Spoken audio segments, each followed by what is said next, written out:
and Israel. July 3rd to July 6th, we're going to have the North Carolina Cookout in Fayetteville. This year, the cookout is going to be in Fayetteville at Seabrooks Park. Don't miss it, Israel. Blacks, Hispanics, and Native Indians are all invited. All right? We're going to bring you on and show you all where slaves were brought to be sold. Blacks, Hispanics, and Native Indians. And on Sunday, we're going to have a cookout. Blacks, Hispanics, and Native Indians, bring your family. Your kids, your wives, aunt, uncle, grandma, everybody. We're going to have a fun time at Seabrook Park. Shalom.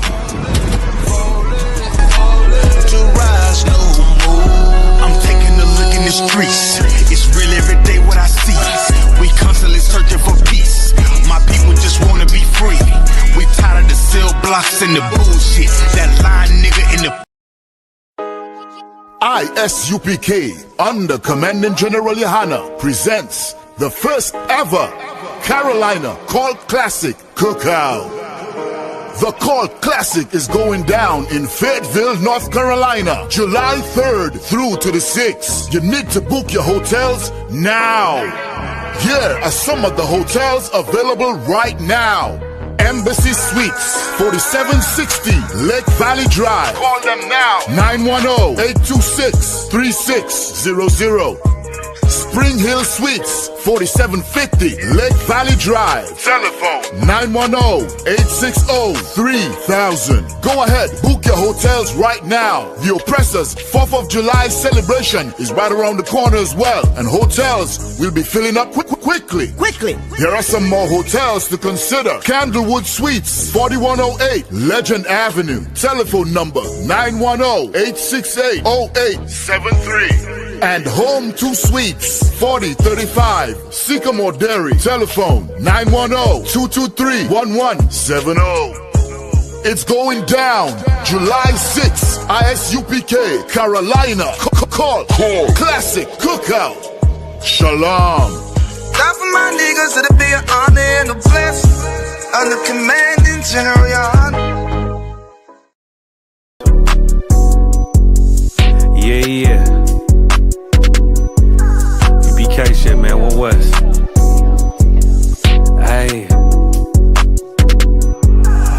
I'm a U.P.K nigga, I'm stuck in my ways. That's on them, letting cowards fill up they ranks. Goddamn, lost tribes got them following waves.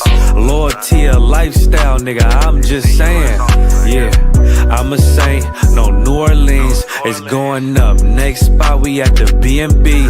I'm turned up, I pull up in the SRT. Burning rubber, hey, U.P.K shit. Look, met her at the club, told her pull up to the lobby. She know I'm in the coat, we're all black, no Illuminati. This my other half shit, I can't move without it. These my motherfucking brothers, yeah, what I'm gonna do without them, yeah. If it's beef, I can't wait to sink my teeth in. Niggas going overboard, they off the deep end. Why you tripping off that hoe? That's some weak shit. Told him put me in the game cause I love defense. Yeah, put me in the game, coach. Fuck you thought, he let his colors fly. He ain't cut, we cut him off. Yeah, bounce out, let my fringes swing. Yeah, I'm a dog, and she say she find me interesting. Yeah, want me to call, put me in the game, coach. Fuck you thought, he let his colors fly. He ain't cut, we cut him off. Hey, bounce out, let my fringes swing. Yeah, I'm a dog, and she say she find me interesting. Yeah, want me to call, I ain't gotta settle, I got options, ma. No, I stand on business, my name not Tazar. I'll pop you with this pocket rock. Feed a nigga shells like a taco truck. Hey, this bitch got sound effects, it go pew pew pew. I ain't tripping on no drink, got bottles in the room. I'm in Durham, North Carolina, bitch, it's 12 a.m. Look at them, they ain't none of us and we ain't them. I told him put me in the game, coach. Fuck you thought, he let his colors fly. He ain't cut, we cut him off. Hey, bounce out, let my fringes swing. Yeah, I'm a dog, she say she find me interesting. Yeah, want me to call, put me in the game, coach. fuck you thought? Hey, he let his colors fly. He ain't cut, we cut him off. Hey, bounce out, let my fringes swing. Yeah, I'm a dog. Hey, she said she found me interesting. Want me to call? Yeah, yeah. UPK shit, man, you already know what it is. It's the 55th annual Passover, man. Turn up. We gon' do this shit the UPK way, not the other way. You hear me? Yeah, yeah.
in Israel, July 3rd to July 6th, we're going to have the North Carolina cookout in Fayetteville. This year, the cookout is going to be in Fayetteville at Seabrooks Park. Don't miss it, Israel. Blacks, Hispanics, and Native Indians are all invited. All right? We're going to bring you on and show you all where slaves were brought to be sold. Blacks, Hispanics, and Native Indians. And on Sunday, we're going to have a cookout. Blacks, Hispanics, and Native Indians, bring your family. Your kids, your wives, aunt, uncle, grandma, everybody. We're going to have a fun time at Seabrook Park. Shalom. To rise no more. I'm taking a look in the streets. It's real every day what I see. We constantly searching for peace. My people just wanna be free. We tired of the cell blocks and the bullshit. That lying nigga in the I.S.U.P.K. under Commanding General Yahanna presents the first ever Carolina Cult Classic Cookout. The Cult Classic is going down in Fayetteville, North Carolina, July 3rd through to the 6th. You need to book your hotels now. Here are some of the hotels available right now. Embassy Suites, 4760 Lake Valley Drive. Call them now. 910-826-3600. Spring Hill Suites, 4750 Lake Valley Drive. Telephone 910-860-3000. Go ahead, book your hotels right now. The Oppressors 4th of July celebration is right around the corner as well, and hotels will be filling up quickly. Here are some more hotels to consider. Candlewood Suites, 4108 Legend Avenue. Telephone number 910-868-0873. And Home 2 Suites, 4035 Sycamore Dairy. Telephone 910-223-1170. It's going down July 6th, ISUPK, Carolina. Call Classic Cookout. Shalom. Time for my niggas to be an honor and a blessing. Under commanding General Yahanna.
Ingay no audio. Yan ang audio on your side. All right. If you can hit the water, sir. If you can hear me, just type One West in the chat. Baba Kashaw. Looking like I was doing a puppet show. Just talking. So ito wab now. The water. I appreciate it. Let's start it from the beginning. We're the Israelite School of Universal Practical Knowledge, so 1 West 125th Street, Harlem, New York, under commanding General Yahanna. We are not affiliated with any other Christian church or Hebrew Israelite group. 1 West is home of the truth. It's not under commanding General Yahanna. It's not the truth. We're here to teach that so-called blacks, Hispanics, and Native Indians are the true Jews, and that the white man, the oppressor, is the devil that the Bible speaks of. Right. All right. Now, what I was talking about, well, let me begin this off. I'm priest and officer of 1,000 Bakwashi. I'm holding it down for Captain Mashak. Once he gets in, you know what I'm saying, I'm gonna hand it over to him. He'll be here momentarily. If anybody has any questions about anything in life, you know what I'm saying, whether it's biblical, whether it's how to raise your children, that's what we're here to do. We're here to teach everybody, teach our people how to do everything. And with that, I pass the class over to Captain Mashak Mayam.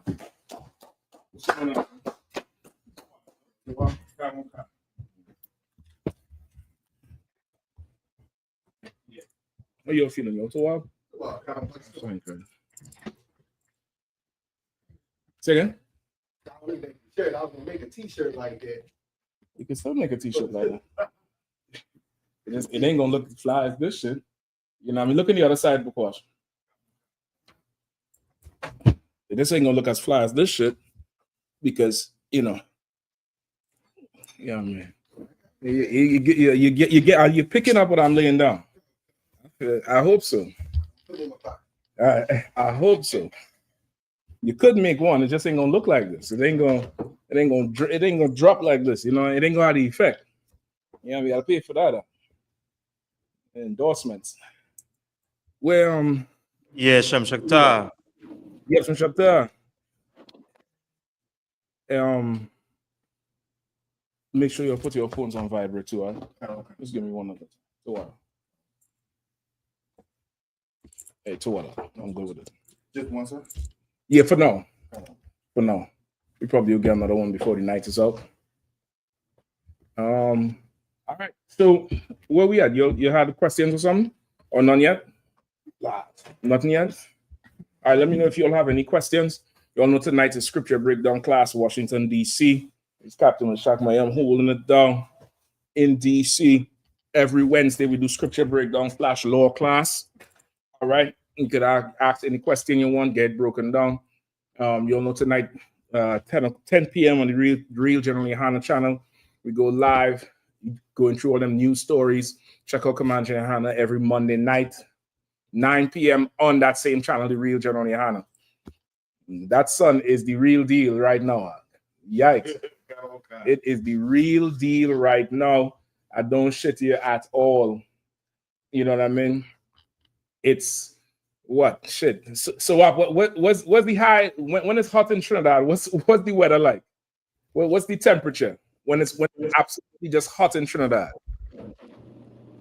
Wait, temperature. Like it's a hot day today? So right now we have for the past, let me say the past month, we real rain, real overcast. Rain. Okay, Yeah. I'm asking you. Listen what I'm asking. I'm asking when it's very hot in Trinidad, what is the temperature?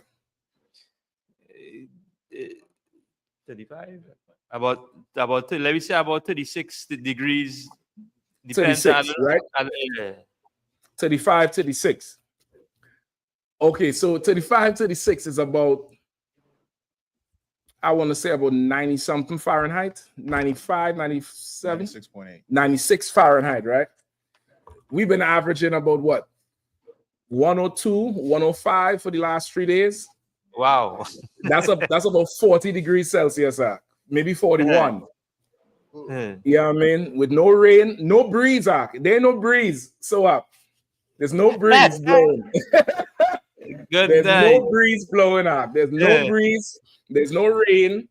They say the humidity is 70%. So there's you're sweating and the sweat just staying there. It's oppression. It's absolute oppression. Like them angels, that's a whole lot winner. Listen, when it's cookout season now, you think the Lord ain't gonna have a barbecue? The Lord cooking. The Lord is cooking right now, brother. I'm trying to tell you. Yeah, I mean, stay cool. Make sure and get your ice. Make sure that AC cranking. You know what I mean? If you have health problems, you want to make sure you have backup. You have a phone, you could call somebody, right? Especially the East Coast. I think they say further up the East Coast is what, 115? I think some places get 120, 130, something like that, real feel. They say the metro, the rails heating up so much, they get deformed. The train had to go slower, or else it'll derail. And this devil still think he can make war with the Lord. 3 days, 3 days, and people bawling blood. Go ahead, Like it was once upon a time I was in Dubai. I was coming from Afghanistan. God damn, where have you not been? He have a story from everywhere in the world. Well, once upon a time, I was in the jungles of New Zealand. Go ahead. So when I was in Afghanistan, we were just eating like cafeteria food. Mm-hmm. And once we go to Dubai, it's everything opens up. I just wanted some Popeye chicken, and they told me that there was like a Popeye like a few blocks from the hotel that we were staying at. Right. I walked 1 block, and you were soaking and wet. I gave it up. Yep. I went back once I got back to the hotel. I just sat there in the AC for about 30 minutes. I was still sweating. Yeah. It was about 130 out there. I'm trying to tell you, man. You play with your hydration right now, you're gonna get a heat stroke, and you wouldn't even know you get it. You wouldn't even know you get it. You women who don't like to drink water, I don't like how it tastes. All right. Tell me that concrete taste when you pass out. When you go face first into the sidewalk. Yeah, the Lord doing this thing. You know what I mean? Go ahead. There's something online. It's not really a question. They made a statement. That's the only hell I need. I need a coffee right now, but I'm laying off the coffee a little bit because for the heat. You know, that coffee and that heat, and you gotta watch yourself. You're gonna feel your heart and your chest coming. Your heart, your whole left side gonna be doing this right here. Go ahead. I waited till it cooled down, and I've been in here for a minute. Listen, no sweat. Yeah, watch yourself with that caffeine, with this heat. Caffeine, sugar, and alcohol is not your friends when it's hot like this. You're gonna hurt yourself. You know what I mean? Go ahead. This is from G. Colorina. It says Native Americans are Ammonites. They will obey us. Ezekiel 25. Z from Colorado, you will obey me tonight, and you'll shut him out and stop talking all that trash. That's what you're going to do for the rest of the night. All right? You're going to shut your mouth. You're not going to say anything else because you're stupid. You understand? You're stupid. You're an idiot. All right? So all right, first I definitely want to talk about this. There's a place in Maryland, right, called Anne Arundel County. All right, I believe it's up in further up like Laurel side, and there's an apartment complex in there, and they haven't had AC for the last week. Today would make it a week, right? And come to find out, they're saying, according to their county, it's not against the law to not have AC in an apartment. It's against the law to not have heat. Like by law, the landlord had to provide you heat, but he ain't had to provide you AC. And brother, Bukwash, you could look it up on Fox 5. I forgot to send you the link. But brother, Israel is in a horrible, horrible place, in a horrible place. I'm not seeing any Chinese people complaining, the Ethiopians, nobody. It's just us. And they show you this family is a sister with 4 kids, and they in there in the vest, the wife beater, and the kids all in diapers and underwear, and it's just they hot. You could tell they're hot. And she talk about it's trouble sleeping, kids can't sleep, stress on the body, and the landlord ain't doing a goddamn thing about it. You know what I mean? Like we are really the Lord's chosen people for the amount of things we go through. You know what I mean? We go through certain things that nobody else goes through by force. Like other people feeling the heat, but not by force. Like they force us to put up with conditions that is absolutely ridiculous. You know what I mean? And they got all the wealth in the world and they still expect their rent. Like in this kingdom, what's lawful is not always what's righteous. Get the point?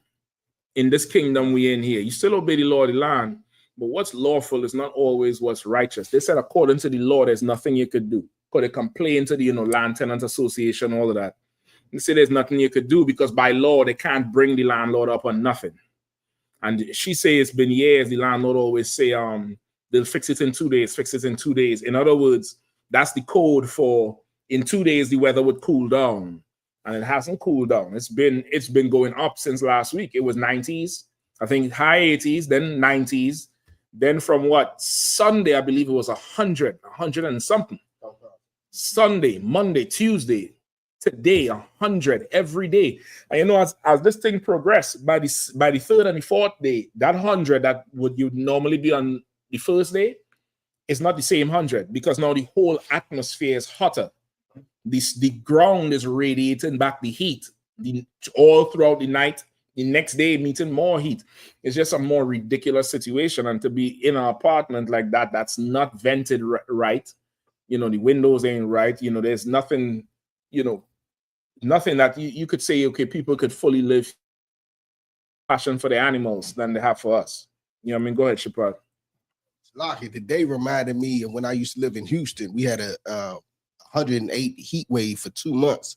And the lowest temperature was 108. And Houston is the only city in Texas with humidity. It has humidity because it's close to the sea. On cars. Mm-hmm. And today, around like 1 o'clock, it rained real hard for about less than an hour. Mm-hmm. It do that almost every day in Houston. In the summertime, it rains for like 1 hour and then you never knew it rained because it dries up just like that. Yeah, because it's just so damn dry. It's just so damn dry. You know what I mean? But down south, those temperatures are, that's like our 95. It's like our 95 is a hot day, but we kind of used to that shit. That 105 and 110 for them is, that's our 95. You get the point? Because they get higher temperatures than that shit. But this thing was going on up here on the East Coast. That's something else. You have you found it? Just play the tape, all right?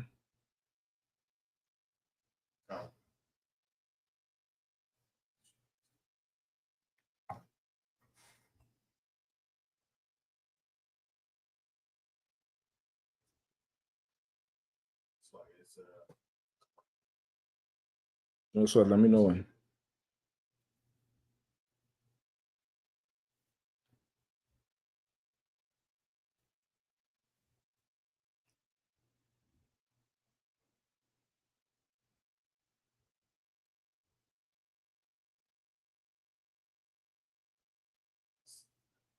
I think it got muted. I'm not sure, but it's not. It's not. There's no volume. Yeah, no. You might have to just redo the browser, restart the browser, close it out, and redo it again. I don't know if the browser is muted, but the brother gonna play it afterwards anyway. But it's a crazy time. You know what I mean? Give me Deuteronomy 32 and.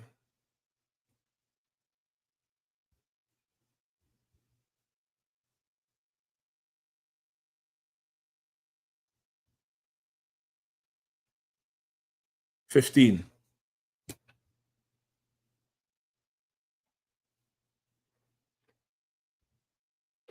Let me start there, right? Deuteronomy 32 and 15.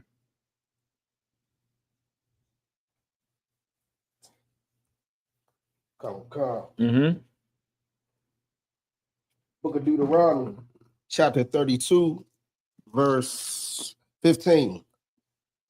But Jeshurun waxed fat and kicked. Thou art waxing fat. Mm-hmm. Thou art grown thick. Mm-hmm. Thou art covered with fatness. Mm-hmm. Then he forsook God, Mm-hmm. which made him, and lightly esteemed the rock of his salvation. Right? That's talking about Israel. Right? Jeshurun, I believe, is another, just like Jezreel. Jezreel is another word for Israel. Jeshurun is the same thing. 32 and what you had? 15, right? Come. Go ahead. They provoked him to jealousy. Mm-hmm.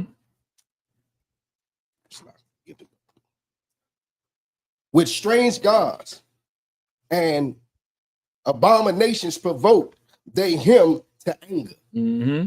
Like we provoke the Lord to jealousy, right?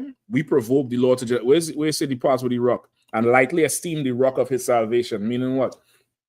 After a time, Israel, we done came out of Egypt. We done came out and saw all the miracles, and we make light of what the Lord did for us when that was a big deal. That was a big issue. And we likely esteem that. We ain't really give the Lord his just due on it.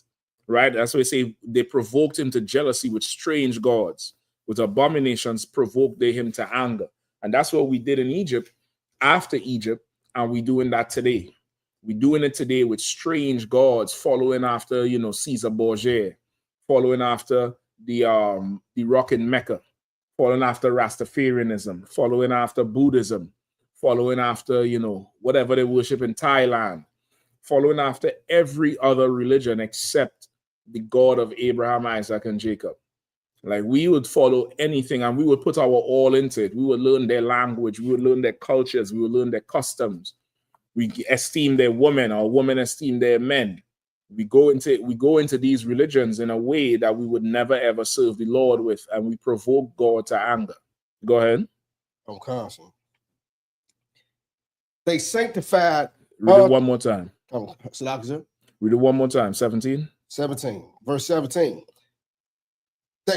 They sacrificed unto devils. Mm-hmm. not to God. Read it again. They sacrifice unto devils, not to God. That's what we be doing, man. We make the sacrifices we make is unto Satan, is unto the white man. We sacrifice unto devils and not to God. Right. We sacrifice unto everything else. And devils is what? Liars. These religions, they tell you one thing, and we believe them wholeheartedly, wholesale, and they're a bunch of liars. We give everything unto these religions and not to God. Go ahead. Okay. To gods whom they knew not, to new gods that came newly up. To gods who we knew not, to new gods who just come. They came newly up. These gods just popped out. They just pop out from God knows where. You get the point? They just pop out. Scientology. Just what? 15 years ago, maybe? Maybe, if so much.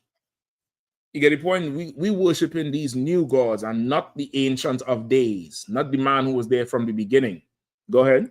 Okay. Whom your fathers feared not. You understand? And our forefathers didn't fear these gods. Our forefathers didn't follow after these gods. But we take it upon ourselves to think we're better than our forefathers, to think we could do better, or we know better, or we understand more. And now we'll, follow after the Christian church, follow after the Muslim mosque, follow after Buddha, follow after Haile Selassie, follow after every god, follow after yourself, which is an atheist, which is the same thing. You just make yourself the God. You just make yourself God. You do what you want, and you are your own law. You are your own moral compass. Right? Go ahead. Okay. Of the rock that begat thee, thou art unmindful. Say it again. Of the rock that begat thee, thou art unmindful. Of the rock that begat thee. Of the rock of this solid thing, this heavy thing, this big thing. That's why I say it's a rock. Don't think rock like a pebble. Think rock like a huge boulder, a piece of a mountain. Right? The rock that begot you, that made you, that done lifted you up, that done cleaned you up. The rock that begat thee, you are mindful of that thing. You ain't even considering, hey, this is what's going on. You're not even considering it. And that's how we are today. We are so caught up following after this devil and following after ourselves. We couldn't care what the Lord wants. How do I know? What is everybody praying for today? Peace in the Middle East. Peace in the Middle East. How is it? Is Scarface where Christ is in all this crisis? Is he who said that? Who's the one who said that, Larry? Not Scarface. One of them old school rappers. They want to know where Christ is in all this crisis. They're praying for peace in the Middle East. Y'all don't know. Y'all both look at me like, huh? I could have make up that as a bar. Y'all have been saying, who's my top five? My shot. All right. They want peace in the Middle East. Why do they want peace in the Middle East? Why is everybody praying for peace in the Middle East? And I don't want them to go to war. And Lord, be with Donald Trump. Don't give him patience, Lord. You should hear them praying. You should hear them praying. Public enemy, right? You should hear them praying. Why are they praying? Yeah, go ahead. Go ahead, up. I think they praying because they don't want their kids to go off to war. Okay, that's part of it too. That's part of it too. But that's not. What about the people who don't have kids? What about the kids who pray? Why are they praying? There's one reason why they are praying.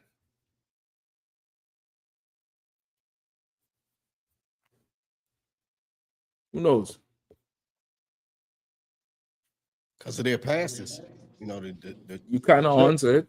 What about sir. I'll come into your shot. Hold on 1 second. Go ahead. I'm saying Talking to Michael more. The pastors, the pastors follow after our oppressor, his whole thing. This is his kingdom. So that's their God. You know what I'm saying? So you answer it. Go ahead, Shah. I guess they're afraid of the destruction. What they see like with Japan or China, Hiroshima, all of them. You onto it too. That's part of it too. Shabbat is the closest, but that's also is part of it. Go ahead. Some people online, Miriam Bathiashikar says because they're comfortable in Egypt. They're comfortable in Egypt. I'll take that as well. Go ahead. And really, they're not comfortable in Egypt, but in a way, we are comfortable. We done made Egypt our rest. And that's why the Bible says this is not your rest. So I'll take that in a way. In a way, that's correct. But it's a Shabbat is the closest so far. Go ahead. Duran Charlie says they're afraid. Maybe. Why are they afraid? That would be the same answer. But what Shabbat says is the closest thing. I'll give it to you for time's sake. Anybody else? Go ahead. Mathkoyak says, Salaki, is it because they understand they will be in servitude, they will lose their heaven? The day I'm talking about is us in the world. Our people in the world. That's who I'm talking about.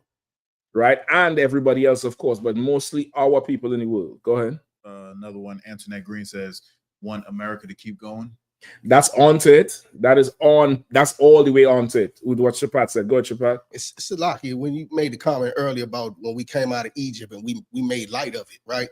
You know what I'm saying? And the same with this answer right here, like we may have seen miracles back then, but we weren't comfortable walking through the wilderness. We felt better, you know what I'm saying, with under another people and their gods and the way things were, their holidays, this, that, and the third. Whereas we had to put in real work, you know what I'm saying, to be free. You know what I'm saying? We like going the safe way. You know, the food right there. You know, we don't have to do much. If we free, now we got to kill the animals ourselves. Yeah, nobody don't want to kill no animal. That's the lamb slaughter. Everybody want the beach, but ain't nobody want to get down there and put that lamb to death.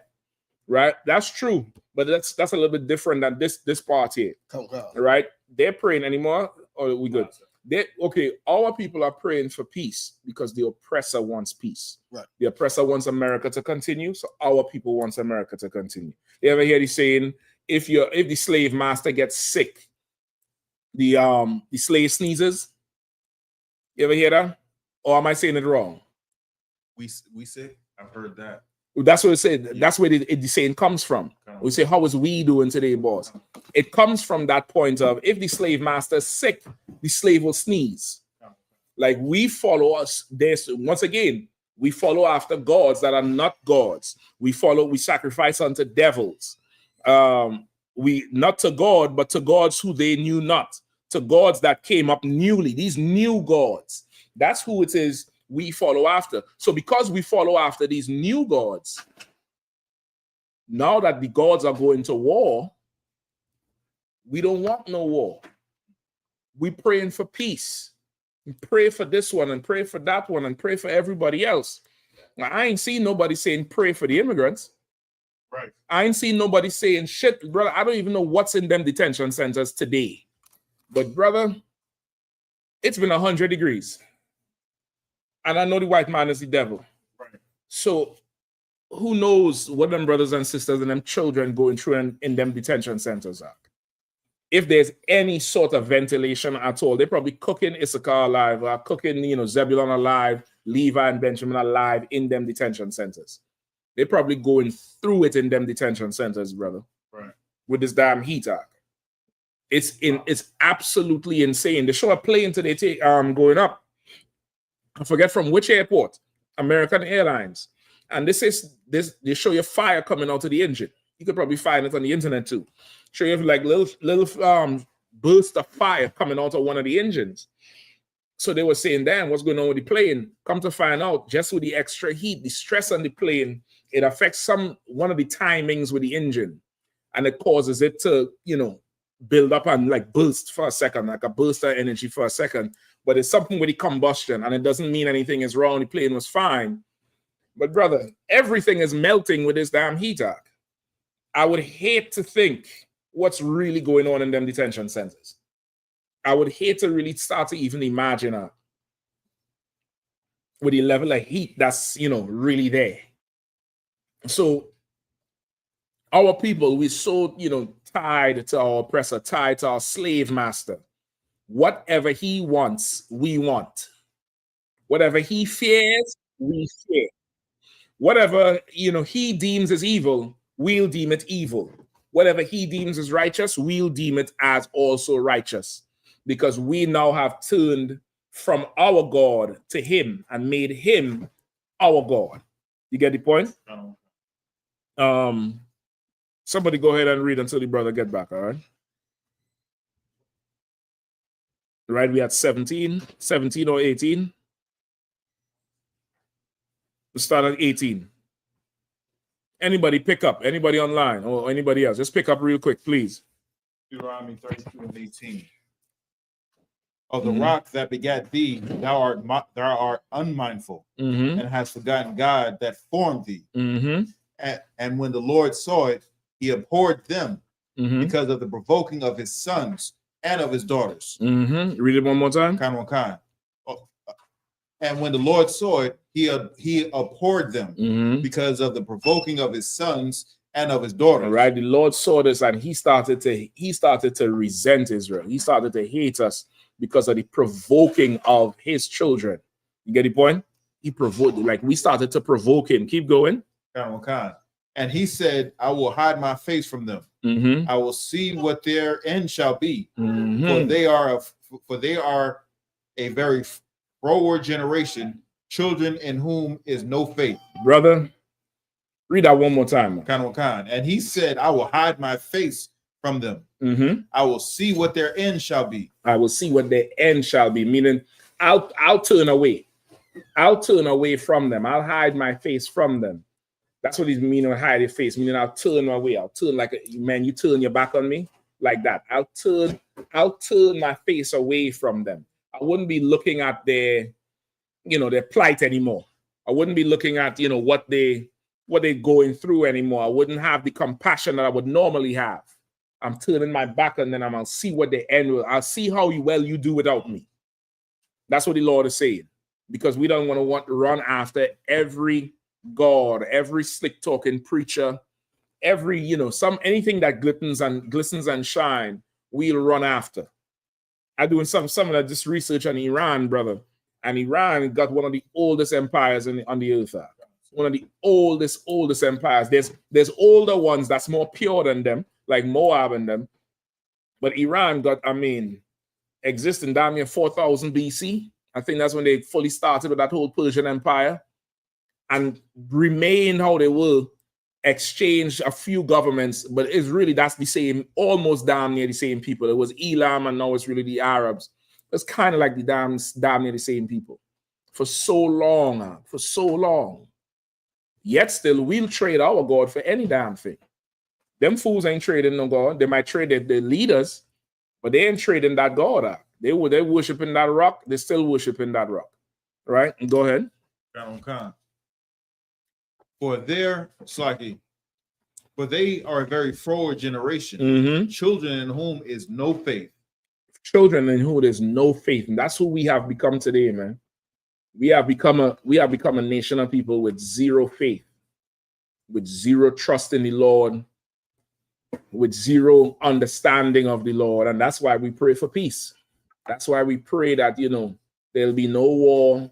We pray that, we ask the Lord to cover everybody and stop the bullets and blah, blah, blah. And it's absolute nonsense. You don't understand the Lord. You don't understand the Bible. You don't understand what's going on because we have become children of no faith. So easily removed, a little hard time, and we ready to switch our God, switch our whole allegiance with a little hard time, a little something that you don't fully understand, and we ready to switch, boy, because we are children of no faith. Go ahead. Verse 21. They have moved me to jealousy with that which is not God. Come on, read it again. They have moved me to jealousy with that which is not God. Shapat, you want to take it from there? Go ahead. Verse 21. They have moved me to jealousy with that which is not God. They have provoked me to anger with their vanities. Right? We have moved the Lord to jealousy with something that is not God. Like there's the Lord of the Bible, And then there's other gods. And we provoking the Lord with something that's not even on his level. Something that's not even a god. Something that's not even alive. Like that rock in Mecca is not alive. Allah is not real. Muhammad is dead. Caesar Borgia is dead. You get the point? Like everything we try to follow after is something that can't do anything for us. Like right now, people walk outside. It's the first thing out your mouth. Oh God. That heat hit you in your face. You're like, oh God. You ain't asking for Allah. You ain't asking for Caesar Borgia, white Jesus. You ain't asking for Haile Selassie. You said, oh God, because you know he's the one bringing the heat. But only then would you understand who the Lord is. Like we done made the Lord jealous with something that's not even a God. We done provoke the Lord to anger with our vanities. What does that mean with our vanities?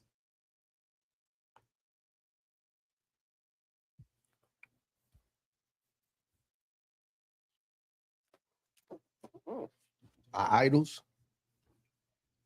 Well, idols would be gods. That's the first part. But vanities is your vanity is nothing. That's what vanity is. Vain, nothingness. And we have a ton of nothingness going on in life today.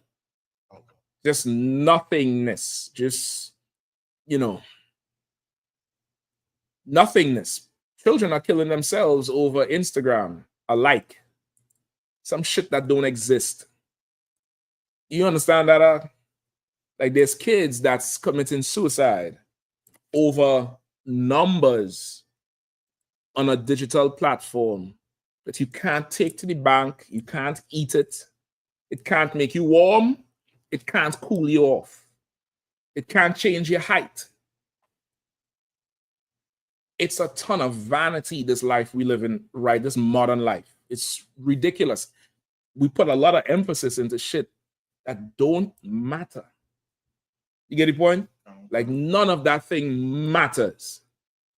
What matters is what? Obeying the Lord, especially in this time, especially in this season we're in. What matters is your obedience to the Lord and your obedience to how the Lord said to treat his people. That's what matters. Everything else is just nonsense. It's everything else that we are consumed with is nonsense. All these celebrities, all the Cardi B's and this and that and who's with who and who not with who, and it's just a bunch of nonsense. That's what we consumed with, and it's all vanities. It's full of vanities. You get the point? Okay. Keep going. Okay. And I will move them to jealousy with those which are not a people. I will provoke them to anger with a foolish nation. The Lord said, I will move them to jealousy with that which is not even a people. I would provoke them to anger with a foolish nation. Everybody knows living under these oppressors is difficult. We provoke to anger. That family up there in Arundel Mills, and listen, they're talking on the news real calm and shit. But I know that bro there, she's angry as hell. Them kids probably wondering, them kids at the age, everybody in here remember the age where you wondered why the hell you had to be black. You'll ever remember that or felt that way? No? If you all never felt that way, I don't know if you're honest to yourself or you just didn't grow up. Oh yeah, I grew up. Anybody online remembered reaching an age where you realize my life is effing hell and I'm seeing the other nations and I wondered why the hell I had to be black? Why couldn't be one of them? Anybody remembers that, sis? You remember feeling like that at any time in your youth? Thawada, at least I ain't the only one. God damn, they're trying to make me sound like a crazy. They're trying to gaslight my ass. Like you was always proud to be black. Bullshit. Bullshit. If you was in the world, there was never a time. There was never a time where you was always, pro-black and turned on, because the witchcraft was so intense. It was so intense. And we didn't grow up with the internet where there was free searching and free Google and There's other inputs. We grew up in a time where, brother, what you see is what it is. And yeah, you develop inferiority complex being a black and Hispanic person. It's worse today. It's worse today with the internet. It's even worse for kids today. You get the point? And we develop this self-hatred and comparing ourselves to a people who God says is not even a people. Like, you looking at them like they're great and they're wonderful, but these is cave people. These is Caucasian from the Caucasus Mountains, or these is some old camel nigger from the Sahara Desert that would do God knows what with a goat and a damn cow if times get hard. Or this is some Hamite in the jungle doing God knows what. Like, we get provoked to jealousy with a people who's not even a people. And the Lord is trying to make us feel how he feels. Like, you sitting there and being like, damn, they must have it made. They must have it made. Why the hell I had to be born in this city, in this family, or to this nation, or to this race? That's something every black and Hispanic and Native Indian person goes through at some stage in their life, in their youth mainly. By the time they get older, they develop a lot more self-esteem and confidence because they have more knowledge. But when you're a child and you can't put 2 and 2 together, this shit not making sense to you. You start wondering if it's just me, if I'm the problem. And that's something we all go through. That's where you get your whole, you're familiar with the Benjamites who do the skin bleaching. You with Simeon and them Sammy Sosa and them who do the skin lightening shit. Where do you think that comes from?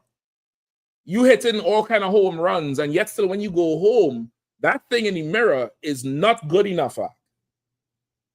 That's the Lord. The Lord is putting something there to make you feel how he feels. But because of the Christian church, we never ask, Lord, why is this happening? Lord, why do I feel this way? Why am I feeling this oppression? Because of the Christian church, they make us look at Caesar Borgia, and we think if he is Christ, let me get that Caesar sign real quick, please.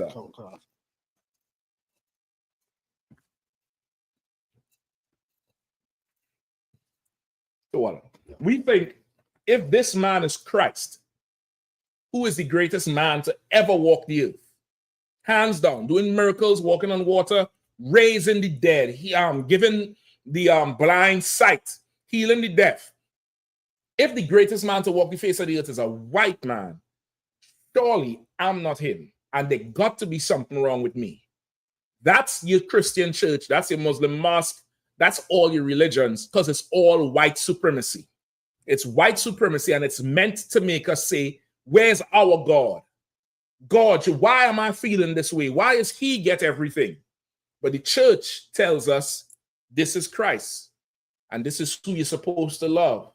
Everything in the church is white supremacy. So we inadvertently develop a whole inferiority complex. We develop low self-esteem. We develop self-loathing or self-hatred until a certain stage in life.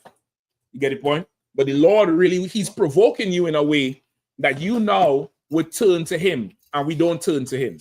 We turn to other gods. Go ahead. It's like about me. That particular doormat right there, when I first saw it and said, wipe your feet, I knew I was in the right spot.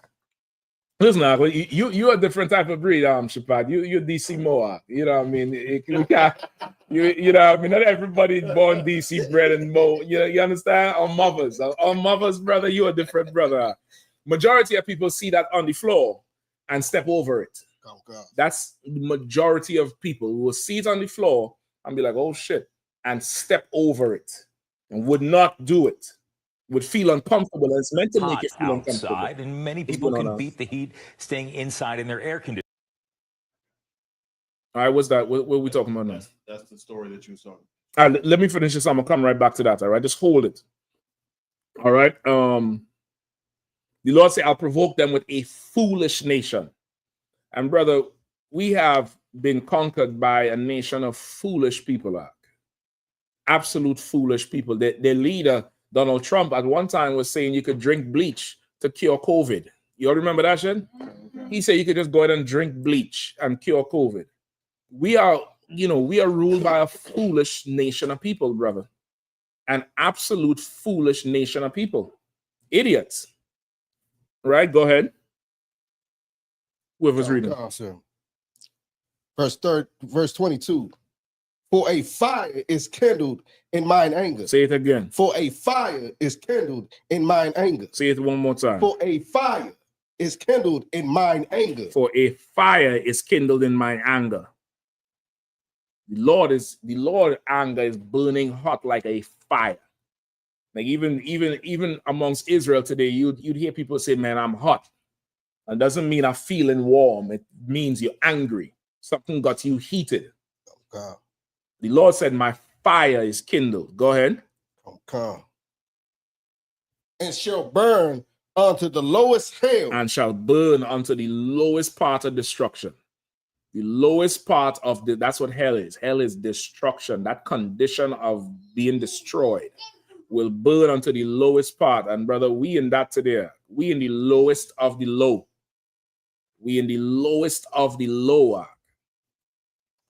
Yes, and you watch any of them immigration videos, and you would be like, what in the hell is going on? Imagine what does it feel to be like on the other side of that shit? Like this is not the taking in downtown. This is no central booking and all. You ain't getting no phone calling. You could literally just disappear. Nobody will know where the hell you are.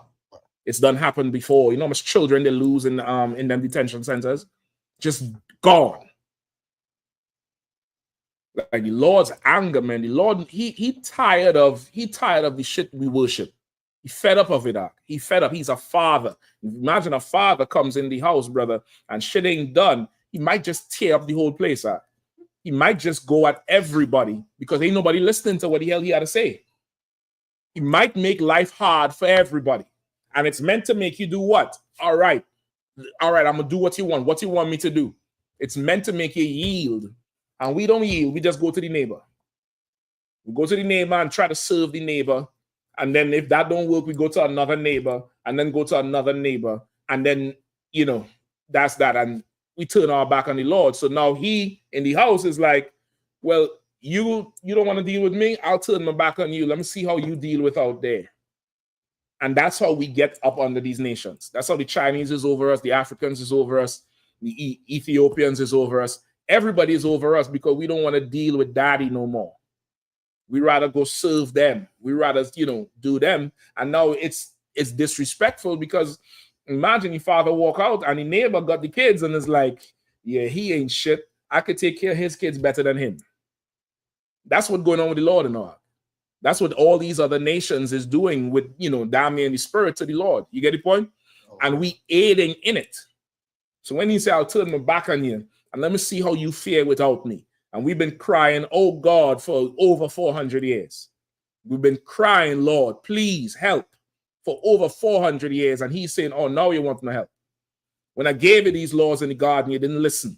When I gave you them in Egypt, in Egypt, you didn't listen. After Egypt, you didn't listen. Babylon, you didn't listen. Assyria, you didn't listen. You wanted your own king, just like who? The neighbor. We was never supposed to have a king. God was supposed to be our king. We begged the Lord. Everybody else have a king. Give us a king because we want the neighbor. You get the point? The Lord is angry. The Lord is mad right now. And if you have children, you'd understand that level of anger. You'd be able to be like, okay, I could see if somebody done, make my children go over there or disown me after I done did everything. You're gonna be hotter. You don't want to hear nothing. You don't want to see a court. You don't see a lawyer. You don't want to see nobody. CPS, you ready to kill everybody. Take who? Where? What? That's how you're going to be. We willingly did it to the Lord. Willingly. Keep going. Come. And shall consume the earth with her increase. And the Lord's anger will consume the earth. What verse you at? Oh, 22. 22, sir. With her increase. Go ahead. Okay. And set on fire the foundation of the mountains. Right, and set on fire the foundation of these great empires and governments. That's what the mountains are in the Bible. The mountains represent great empires and governments.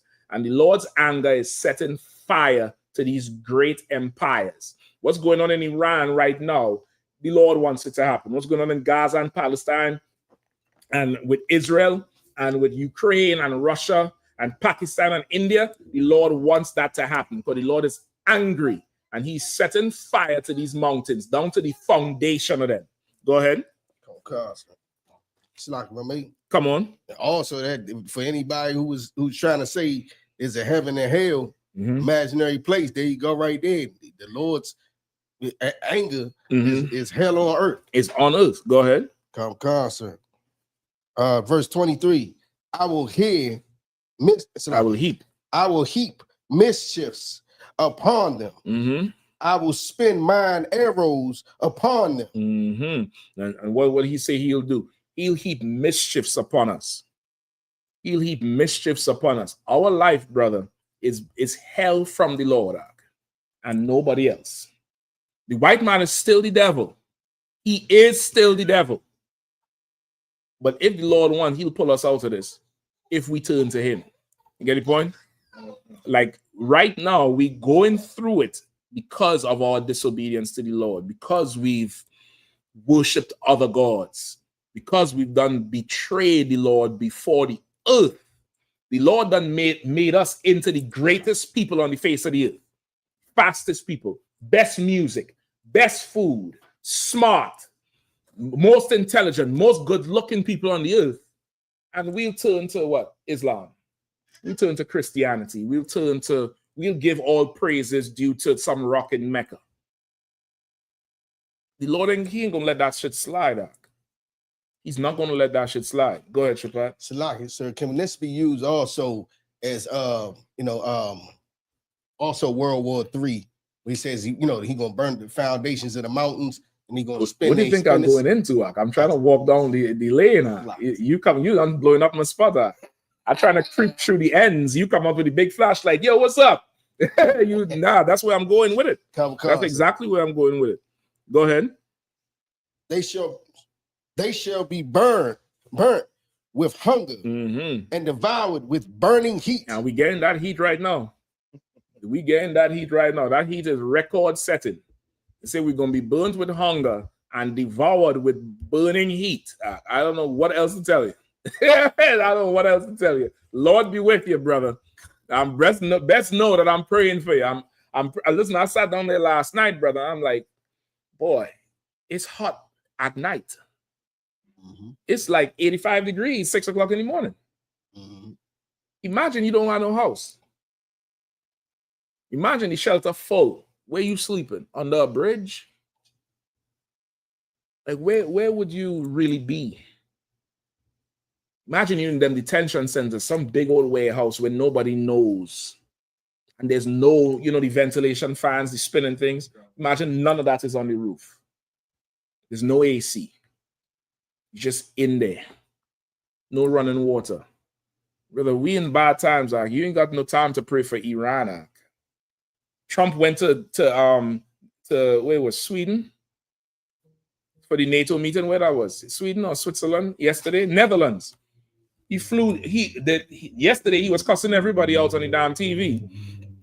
Jumped on a plane, took his Uber halfway across the earth to a global meeting to discuss Iran and nuclear weapons and NATO. Ain't nobody discussing the Latinos in the detention centers though. They all met yesterday to discuss Iran and what's going on and the wars and how to stop it. But nobody met to discuss what's going on in America with the detention centers and putting children in cages and ICE raiding families. Nobody met to speak about the inhumane way that America treats the people who America belonged to initially, that they stole it from. And yet we still follow after the white God. Go ahead. It's like, so you talking about those who didn't have a house. When we went to camp, sir, when we first got out there, the brother that be out there all the time with no shoes on, with the top of his head missing. His hair missing. He was laying on the ground and he was moving, but the ambulance came and got him, right? Too hot. The moment that they pulled off, some white dude, I looked up, was a white dude laying halfway off the curb, his head in the street in the same spot. And they had to call the ambulance again for him. He was out cold. He might have a place to go to. That other brother, he'll come back to the street. He'll come right back to the street. You know what I mean? Some years ago that happened to us too at camp. His brother, older brother in a wheelchair passed the hell out. And Chinatown be having them, they don't have them so much anymore, but at one time they had these Asian cops because they wanted to have, it's Chinatown, so the cops had to be Asian. Okay. And the cop didn't even want to pick the brother up to put him in the car. I'm like, put him in the car. He said, nah, I can't do that. He's like, I said, well, why? He said, he could have something on him. I said, well, search him. I said, he halfway unconscious. He ain't gonna do nothing to you. And I'm kind of starting to go back and forth with him, which I shouldn't have done. That ain't what the general say to do.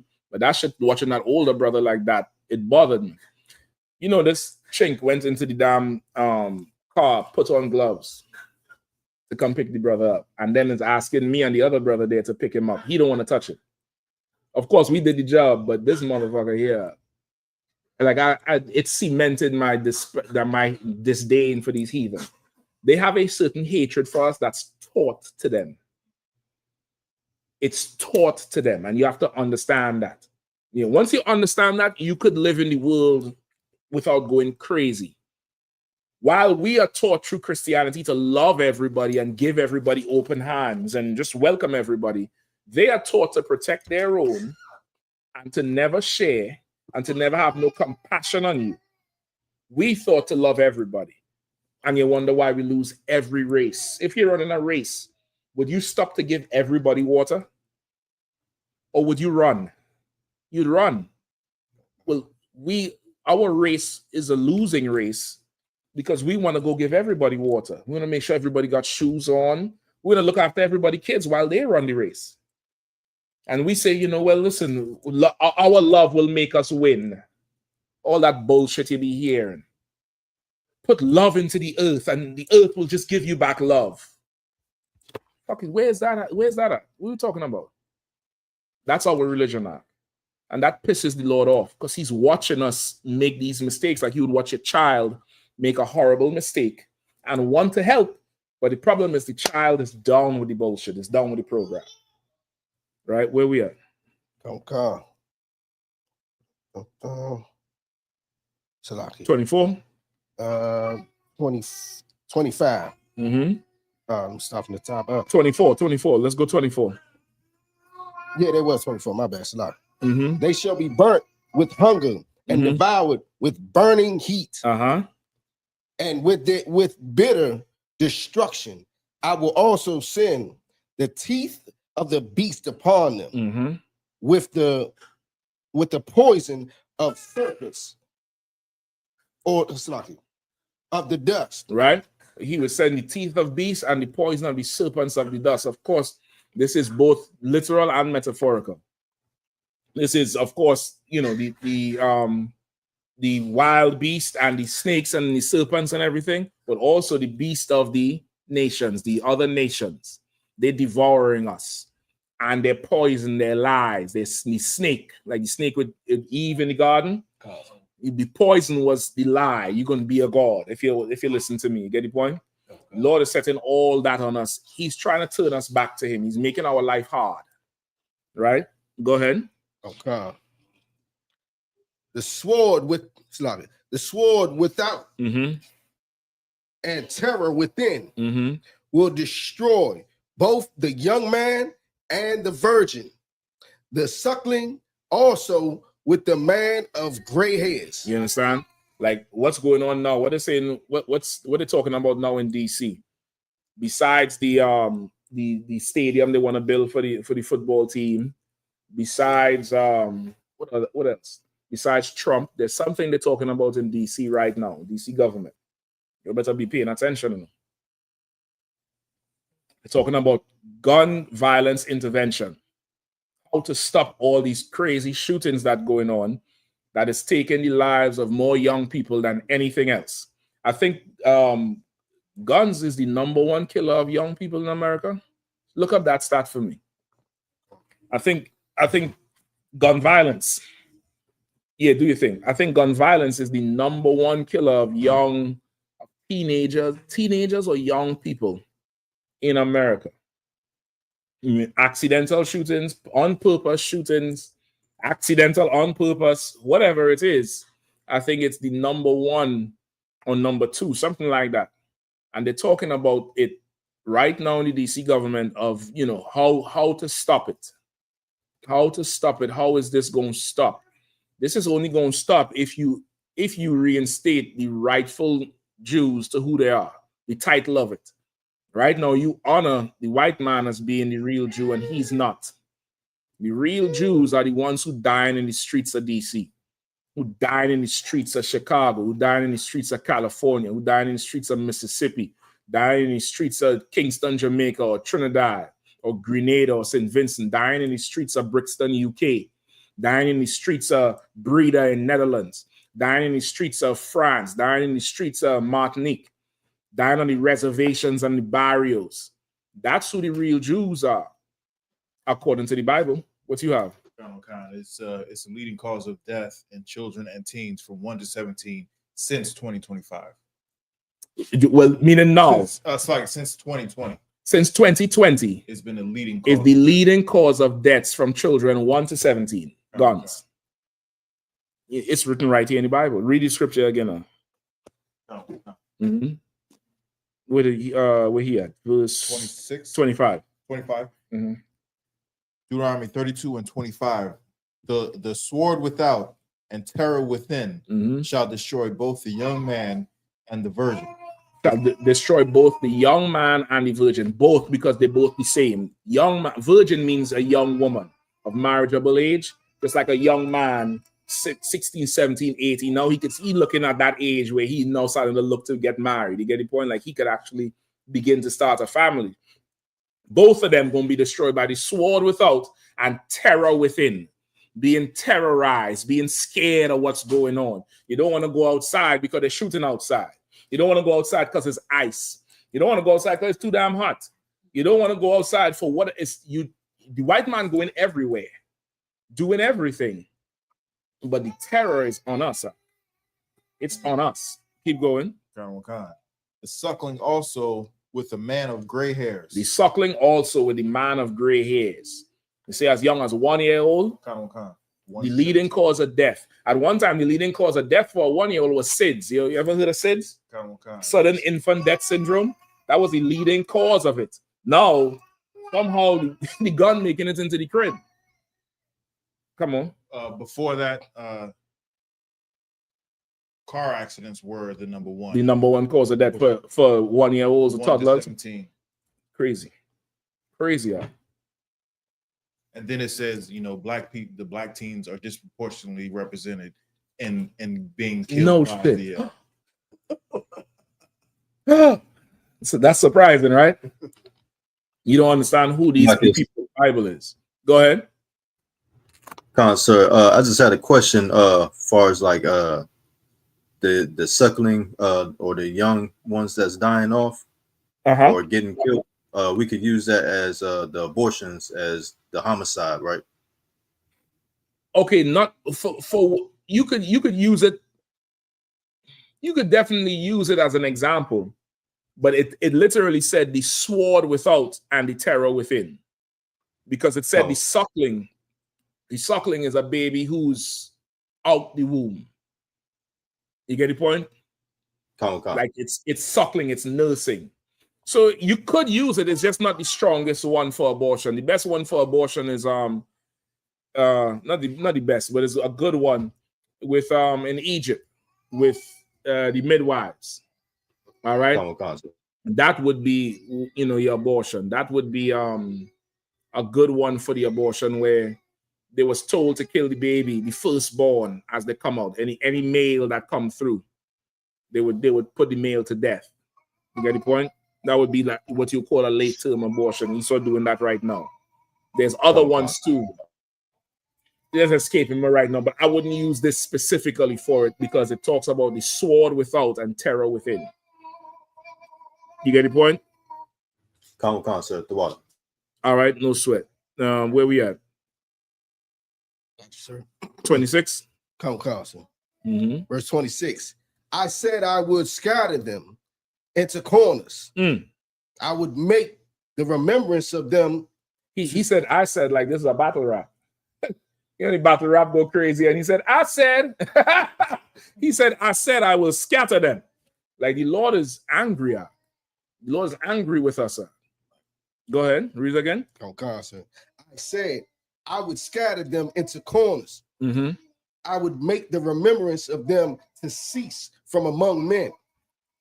You want to know why there's why they always say, well, the Hebrews was never in Egypt? You ever hear that argument? They say, well, there's no proof. You can't Google nothing. There's no historical proof that the Hebrews was in Egypt. Well, the Lord said, I'll make them their remembrance of them to cease from among men. You get the point? From among men. From among man is not going to, attribute that to history. God will. But as far as man is concerned, ain't nobody give a damn about blacks, Hispanics, and Native Indians. Trump went to Netherlands. You could pull up a picture of that. They had all the world leaders there from everywhere to discuss what's going on with Iran and Palestine and NATO and Ukraine. They say how he big up Zelensky and the whole thing, but nobody discussing what they're doing to our brothers and sisters in here with the immigration and ICE. Because the Lord will cause the memory of us amongst men to cease. Why? Because we turn into those same nations to worship and to pray to them instead of God. We don't turn to them. So the Lord saying, all right, I'm going to make them forget your black ass. I'm going to make them forget you even existed. It's a curse from the Lord. It's a punishment from the Lord. Read it again. Don't come. Mm-hmm. I said, I would scatter them into corners. I would make the remembrance. I will scatter them into corners, meaning we all over the damn place. We all over the place. The bulk of us is, of course, in the Western Hemisphere, but we scattered all over. We scattered all over physically. We scattered all over spiritually, worshiping other gods. We scattered all over economically. We trying to get money in every avenue, everywhere, doing everything and getting nothing. Getting absolutely nothing. The Lord said he will scatter us everywhere. Keep going. Oh, God, sir. I would make the remembrance of them to cease from among men. Mm-hmm. Right? He said he will make the remembrance of us to cease from among men. We scattered everywhere. Everywhere. All because we wouldn't turn to the Lord. In this time, and with what you seeing going on, with all these wars, now it's time more than ever to turn to the Lord. Right. You have but a little time. You have but a little time to get all the thing right, lay up that folly ground, put away things you was doing that you know you ain't supposed to be doing. Go get counsel for the things you don't even know you're not supposed to be doing. Right? Ask questions, get in tune, find out how to serve the Lord the right way, and leave America behind. That's the only way you're going to be right in these last days. And when I say right, it's still going to be rough and tough, and it's still going to be rough. But you ain't going to be like a Christian lost in the world asking, why is this happening? Asking, why is that happening? Asking, well, what is the meaning of this? Why are these wars going on? I'm so scared. They say after COVID, there was so much mental illness going on, anxiety and depression from people being so much socially cut off from everybody else. You just socially cut off from everybody else. There was a ton of anxiety and depression. Imagine what's going on now with all these wars. Imagine what's going on now with all this talk of being deployed. Imagine what's going on right now in the streets of America. Everybody's scared. Everybody talking about sleeper cell, this, and what they're going to do. And Iran, we ain't never did nothing to y'all. Everybody's scared now. Everybody, worried unnecessarily. Unnecessarily.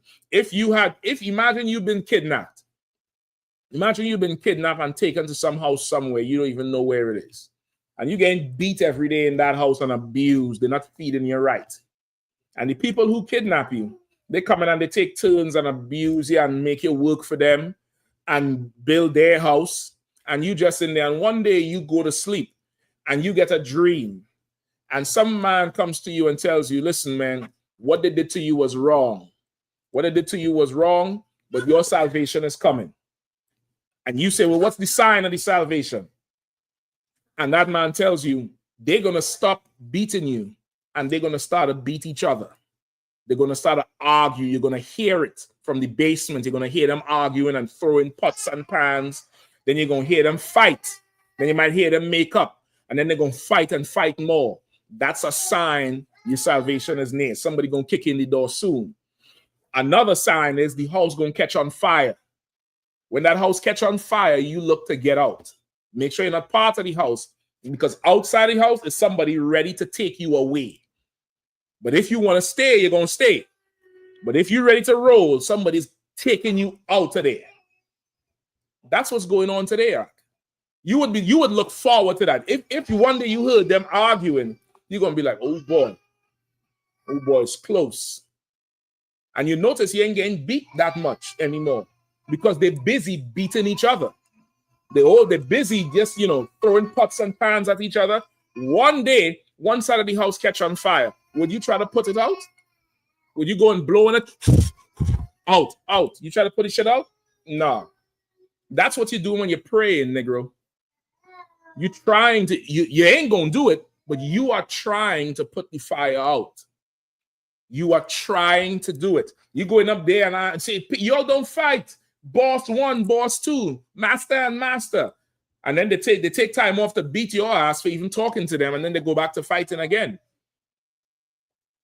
You're supposed to be looking for your salvation, and that's what we're in right now.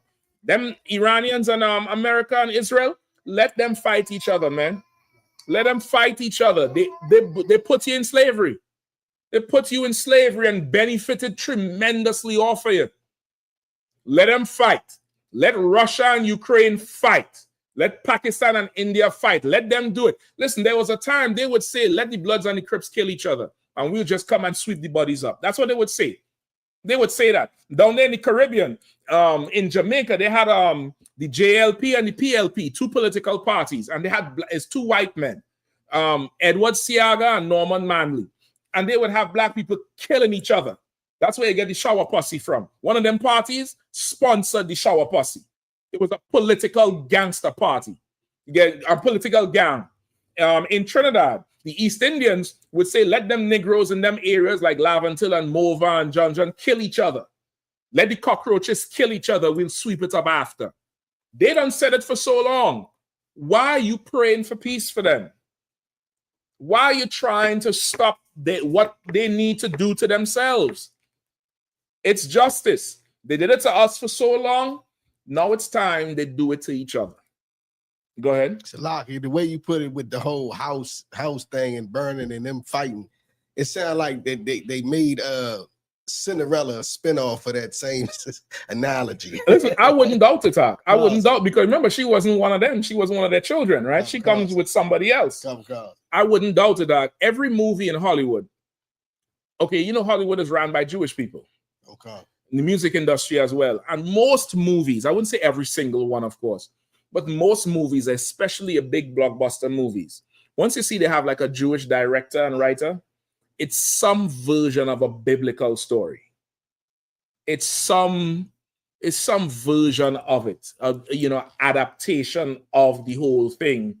And that's what makes it good, because the Bible has the best story. The book of Psalms say your life is spent like a story to be told. Like if you was able to write or write down and chronicle your whole life, it's a movie. It's a whole damn near movie. Everybody love Power, the Power series, right? That's 50 Cent just talking about his damn life.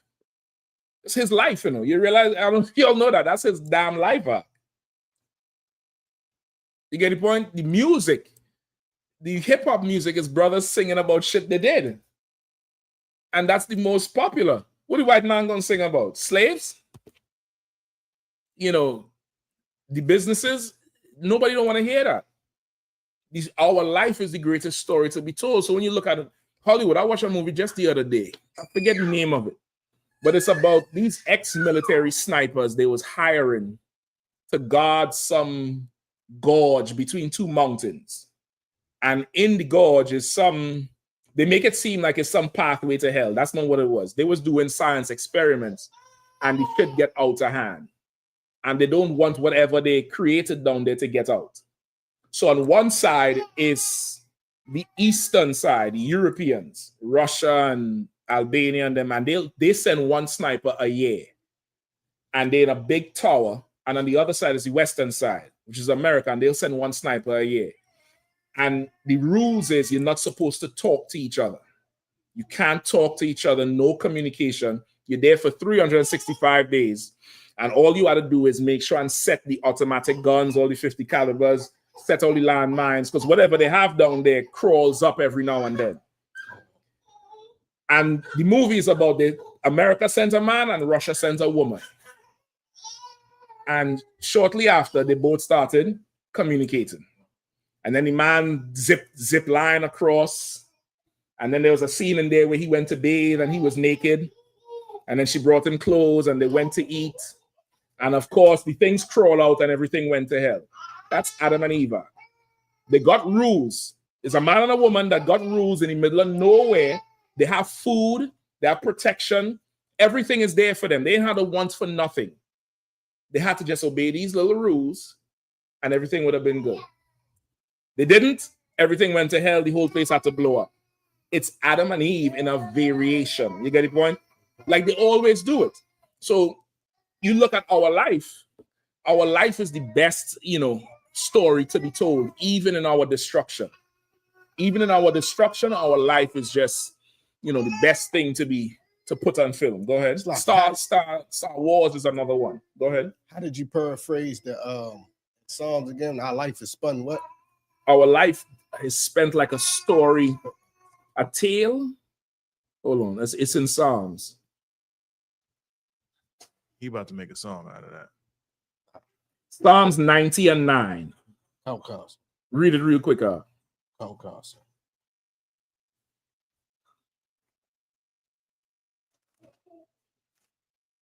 You have it? Or anybody who has it?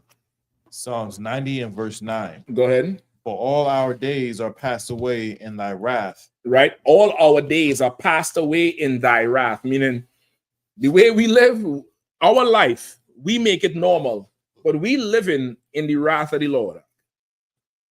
We are literally living life with a father who is angry with us. But we've made it normal.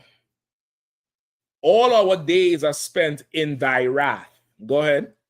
We spend our years as a tale that is told. We spend our years like a story that is told, like a tale that is told. Like if you had to go back and recount some of the shit you went through, brother, that's a miniseries. That's some, Netflix original story. Forget if Apple gets a hold of you. If Apple gets a hold of your storytelling ass, they'll make some movies there that is just ridiculous. You get the point? But it's always a variation on the biblical story, always a variation of something in the Bible. And they do with cartoons too. There's some old cartoon with these chickens. I forget the name, Chicken Run. With these chickens on a farm. And the chickens trying to not get slaughtered. But the farm is set up like Buchenwald, like a concentration camp with barbed wire and shit. The female chickens wearing the head wrap, like how the Jewish woman would wear it. And the whole thing is like a concentration camp. And I'm looking at this and I'm like, hold up. What is we even talking about here? But children looking at that is going to grow up to identify with what they did to them chickens was wrong. And then it looks like the Jewish man. You get the point? They always try to, warp something for their benefit. All right. They all benefited from our slavery. Every last one of them, even Iran. And you talk to any Arab, they'll say they didn't have no slaves. That's a lie. They had a ton of slaves. A lot of them was Hamites from the Eastern African slave trade. Right. They take a ton of them Eritreans and Libyans and, they took a ton of them. However, they benefited. The whole world benefited from the transatlantic slave trade. The transatlantic slave trade in its time is what oil is today. It was the fuel of the earth. It was the economy of the earth. It was everything that put the world together. The slave trade. Because what came out of the slave trade is how the whole world survived. All right. So let's get some history on Iran. Anything else you have, Bakwash? You holding anything? I had to send two screenshots to somebody to read once I get to it. All right, and send it to somebody. All right. So let me get a little history on Iran. All right. You could, Bakwash, you could pull up a picture of maybe the Iran flag. or just put everybody on the side. All right. Hold up.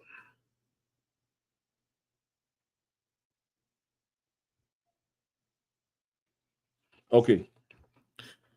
So Iran been in existence for a lot of years, thousands of years, right? I think they go back as far as 4000 BC. And they originally was in the region or the area, the landmass was originally inhabited by Elam. Elam was that was the first people there who built that empire. Then came in the Persians and the Medes, which are all parts of Elam. That further became the Persian Empire, right? Around the 1500s, you had the Safavid dynasty, right? I may have that wrong. Safavid, you could look it up for me, Bukwash. The Safavid dynasty, and they established what you know today as the Shia form of Islam. You have the Shia and the Sunni, and Sharia law, or Sharia law, or Shia law. You know what I'm talking about? Right? That's where it come from, but they established that as the government or the ruling religious sect or culture that they will adopt around the 1500s, right? In 1925, you had some fool named Reza Shah Pahlavi, right? He established the Reza Pahlavi dynasty, right? Under him is where they started moving from Orthodox Eastern Islamic culture to more Western style, with the flashiness and the riches and the opulence, the whole look of it, right? He's the one that started that whole thing, right? Under his rule, and he got into power around 1925, right? Reza Shah Pahlavi, right? His aim was to modernize Iran and make it follow more Western ideologies, make it follow more, the Western way of doing things instead of that Eastern way. And the Western way was more Americanized. You get the point? He also was an authoritarian, which means what? What does that mean? Go ahead. What he said goes. Whatever he says goes. Supreme authority, similar to how Iran is today with the Ayatollah, right? Now, afterwards, you had Muhammad Reza, right? Oh, he was Reza Shah's son. He became king in 1941. He continued his father's pro-Western policies and really pushed them into the whole flashy Western way, right? I believe around this time as well is when America started getting into, it could be a little later, into Venezuela for the oil and pushing the whole ideologies there. But around this time, that's when he started in 1941. He is the heir. He became the king, and he started really pushing now more Western philosophies, Western ideologies, the whole rich, opulent way of living, right? So now, where did Iran's wealth come from? Who knows?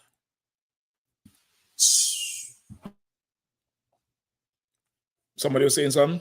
So, like, if I may, can you hear me, sir? Go ahead. From its oil, sir. From its oil.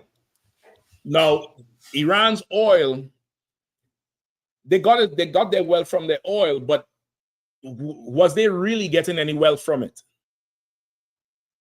La, sir. That's really the crux of this thing here. The crux of really what's going on with them. But the point for tonight's class, we're going to go into it, right? In the 1950s, he nationalized their oil industry, right? He took full control of Iran's oil industry because Iran's oil industry was run by, anybody knows or have an idea? So like, if I may, sir? Go ahead. I believe it was ran by, you mean like a group or nation? Either one. I believe it was ran by the Saudi Arabians. Not then. So I think Saudi Arabia was been trying to get control of Iran, just like a lot of the other nations. Okay. But during that time, from Iran discovered oil in 1908. Before that, there was largely a agriculture and trading economy. They was heavy into the agriculture. Even till this day, I think Iran is second in oil, second in natural gas, and fifth in oil in the world. And on top of that, they sell I forget the fruits. Two main fruits they export. Go ahead. Dates and something else. You could look it up. Go ahead. Just to be clear, you want to side with the. You could, or you could just leave it open for now. You could leave it, how it was before. All right. So like yes, sir. Yeah, go ahead. So like as OPEC. Close, not OPEC. OPEC is the more modern one that control all the oil. There's another one called I.S.U.P.K, or look it up. I don't think I wrote that down. It's the Anglo Petroleum something. I.S.U.P.K or A something. Right? It's an Anglo something industry. Right? Hold up. I may have written it down.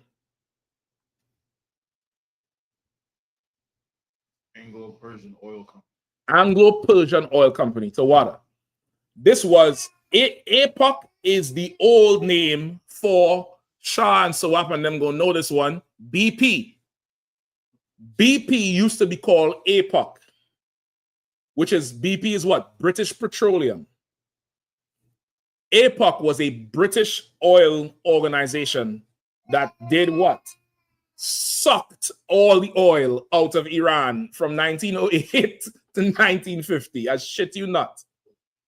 And the regime that was there, this Raza Shah and the Pahlavid, they was like the top elite and was getting a ton of money, but the country wasn't getting the rest of the money. So Shah, you're all supposed to know what that sounds real familiar. That sounds real familiar for oil producing country and natural gas, where only some people getting money, but the rest of the country ain't getting shit. So that's the same thing going on in Trinidad. Jamaica about to experience that. Jamaica just found a ton of oil, I think last year, and natural gas. They about to experience the same thing. Everybody's saying it's going to turn Jamaica's economy upside the right side up. It's going to lift Jamaica's economy. My advice to you is keep running and training for track, nigga. That's my advice. Keep running, training for track. Keep singing and making dancehall, because you ain't going to see a penny from that oil, because the white man is coming for it. So they've been in charge from the inception of oil in Iran. Now, around the 1950s, this Raza Shah, the son, he decided to nationalize the oil industry, to basically take it back from the foreign investors. Now, you might think maybe he went against them. I don't know. It's possible. But just from the experience I've had from Trinidad and the Caribbean islands and Venezuela, what usually happens is the foreign investor done took the bulk of the oil, and they've reached a part where the profit and the cost to continue operations is not really making sense for them. So then they let you have the rest. You get the point? They would call it the oil boom days. There's a boom, and then it starts to taper off. You could have that. You maintain them wells. We ain't spending no more money. One of the two happened. So he nationalized the oil industry, basically taking it over from, as a government from all the foreign investors in the 1950s. He reduced all the foreign control in Iran. Around 1971, his regime had a huge anniversary party. Sounds familiar, right?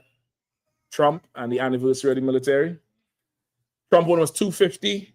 This was the 2500th year of Iran he had a huge their 2500 year anniversary. They had a huge anniversary parade from all the ancient ways coming back up, and it was they spent a lot of money. I couldn't find the amount of money they spent, but it's a lot of money. See if you could find it. It got to be in the billions, right? Or hundreds of millions. They spent a lot of money on this parade. The general public, since the inception of the oil, did not enjoy the oil profits. And they reached a point to where this display was the straw that broke the camel's back. And they started a revolution, what is today known as the Islamic Revolution, right? This started in 1971. Round about that time, who you have today as the Khomeini, Ayatollah Khomeini, he was exiled since about 1940, I believe, right? He was exiled. He was living in France at the time because he was more into the orthodox Islamic ways, not the Western bullshit. He didn't want that. And of course, that Raza Pahlavi people, they kicked him out, exiled him. But he's tapping into now the whole grassroots uprising because the common people ain't getting no money. And these rich people is getting money. And now they spend all this damn money on this parade. We about to turn this thing up. Go ahead. So it says they spent $16.6 million in that time, which is equivalent to $120 million today. God damn. Imagine you spend that and people ain't getting no money on one day. Just a little parade just to. And okay, this is the other thing. The family that did that, they invited all the world leaders down there. So now the world looking at them like, yeah, they're rich and getting. The people ain't getting nothing. And it started it sparked what was needed for the Islamic Revolution. For the next 8 years or so, Ayatollah Khomeini started communicating with people on the ground. He didn't come back into the country, but stoking the fire. And the people rose up against this Raza family and kicked them out. And they brought Ayatollah back in around 1979, 78, 79. And he took over everything. What's significant about that too? Around about 79, I believe, is when they held the embassy hostage. And America started putting sanctions on them. These sanctions hurt their economy. All the way up until, I think, the early 2000s when they started getting some sort of reprieve. Right? They started lifting the sanctions off of them because they wanted to have geographical and political advantage by having access to Iran, right? I think 2016 is when they signed some, I think that nuclear agreement, and they lift all the sanctions off of them, which gave Iran an opportunity to try to recover economically in relation. It's a relative thing. Hit that light by the door, please. Right? When they started recovering economically. But all before, Iran was more so oil and gas, all right? They said what? Oil and gas today is responsible for 50% of government revenues and 80% of foreign currency earnings, which is that petrodollar, because you know that oil is only bought in US currency. So oil and gas was very, very important for Iran, right? Look up Iran's GDP today. What is the GDP of Iran?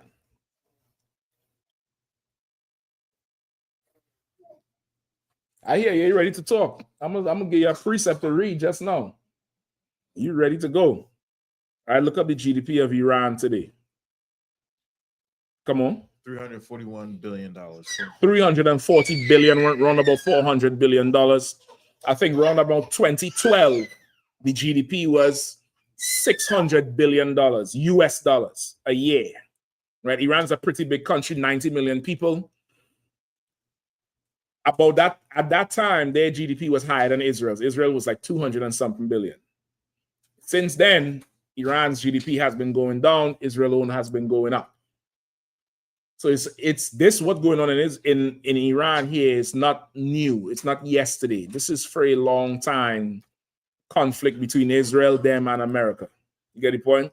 And of course, the Ayatollahs is playing in there because they want power and they want religious power. Iran has a dual power structure where they have an elected system with elections to, you know, elect a president or a prime minister or whatever they have, and then they have the supreme leader, which is Ayatollah Khomeini. He supersedes whoever is elected, and he has a religious mandate. Iran, I think, openly teaches their religious culture in their customs and policies. They're ultra Islamic. So the people could say one thing, Ayatollah Khomeini say something else. They go in with what he say. Go ahead. It's a little sad, boy. I just looked up China's GDP. Ridiculous. Ridiculous. Come on. It was 231 trillion this year. Yeah. China, Alan broke this down with the BRICS thing. You have to go back and look up the BRICS class. China devalued their money, I think, in the late 90s or late 80s. They devalued their dollar. Their dollar was worth nothing. And this was like a 20 or 30-year plan. They did it on purpose so they could just underbid everybody for all contracts globally. Oh, God. Right? So when you send in Slumberg or Halliburton to build some bridge, and they need 54 million because they had to bring people, China could do it for 1 million because 1 million US dollars is like 2 trillion yen because they done devalue their money so much. And they just started being able to generate business by doing high quality contract work all over the world for little money. That's why the Chinese is in Jamaica building the toll road. You ever hear them Jamaicans sing about the toll road? That was a whole Chinese project going from one side of the country to the next. Chinese designers, engineers, and workers. They had to fight to get Benjamites to work. China is down there in South America building highways and bridges. They in the Panama Canal. Remember, Trump was talking about they in the canal. We need to take the canal back. Well, listen, them countries and them Panama and them countries using the canal, China come in there underbid everybody, and now they're doing work, contract work, maintaining the canal or have certain ports, certain harbors. One of them countries in Africa wanted their harbor rebuilt. They didn't have the money. China said, "We'll do it.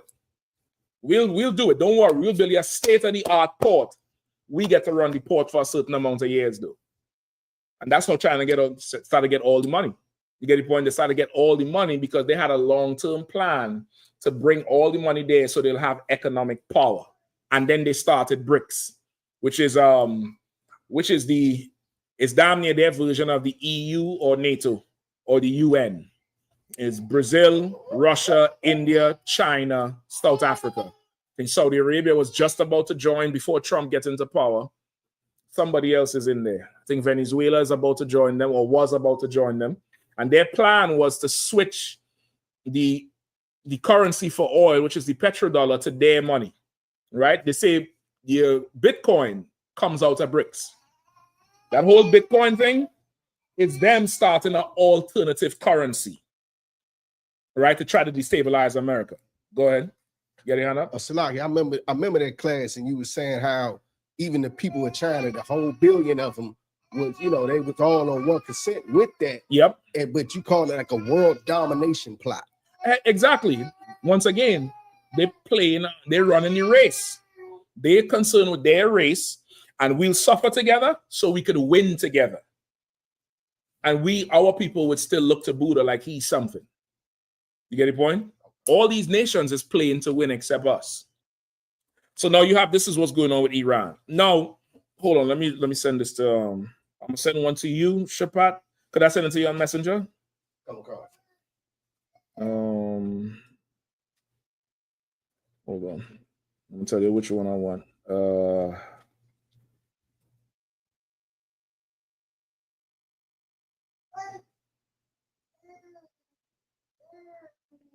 I'm gonna send this to you, Bakwash. You read this one for me, all right? And then I'm gonna send the one to Shapat, the other one. When you get, you could start reading. Shapat, which one on Messenger?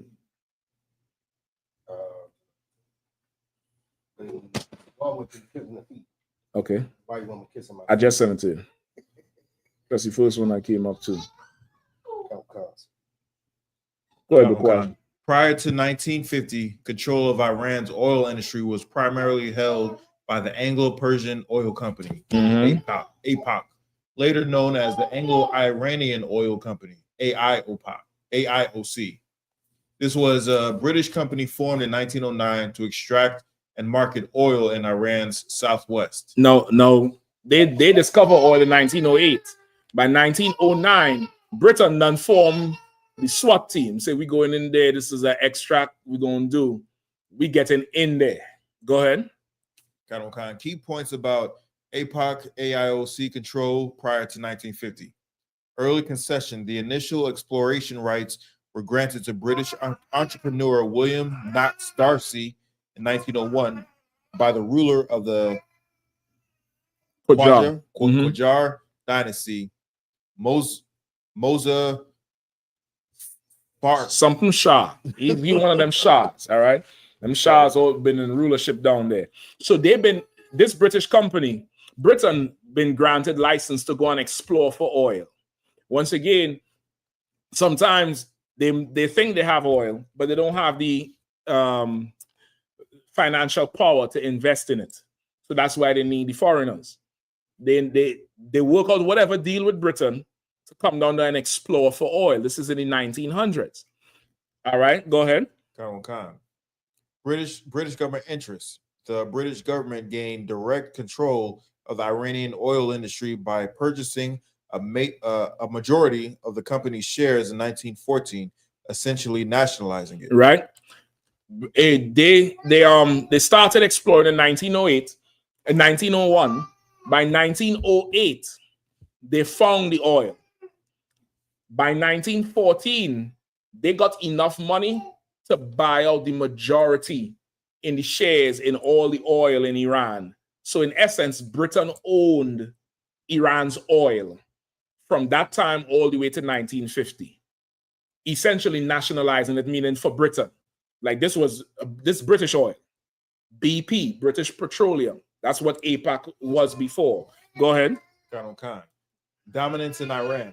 By 1950, APOC/AIOC controlled all oil in Iran and relied heavily on its Iranian oil fields for 3/4 of its supply. 75% of British oil came from Iran by 1950. And if they own it, are they paying for it to take it out? Nah, they ain't paying for that shit. Which means they could sell that thing. They're making guap money for about 30 or 40 years, making ridiculous money. Remember, 1900s is what? The Industrial Revolution was in what? 1970 something? No, not 1970. 70. Go ahead. Is it 1870, sir? 1870. You sure it's not 1770? Yeah, Kawakan, sir, because the cotton gin was invented around that same time, sir. Okay, double check. I think it's before. No, Industrial Revolution. Did I say American? If I said American, I may have misspoke. The Industrial Revolution, I think, was the late 1700s. It started. I believe the Industrial Revolution started late 1700s.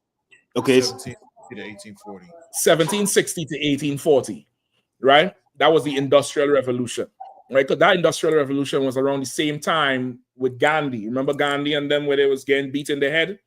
That started because Britain reneged on a deal with India. Britain was buying all of India textiles. They created the Industrial, not created, but they experienced the Industrial Revolution. England took all the money that they was making from the textile, invested it into building machines that could spin cloth themselves, and said, fuck them Indians. And them Indians went to hell off. You get the point? That's how all of them end up in the Caribbean.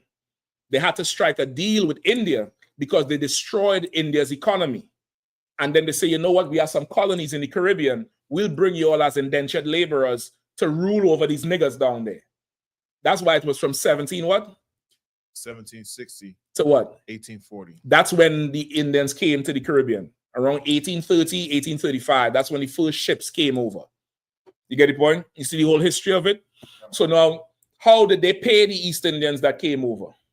Because they was indentured laborers. They gave them land, housing, and a check. They wasn't slaves. Where did they get the money from to pay the East Indians?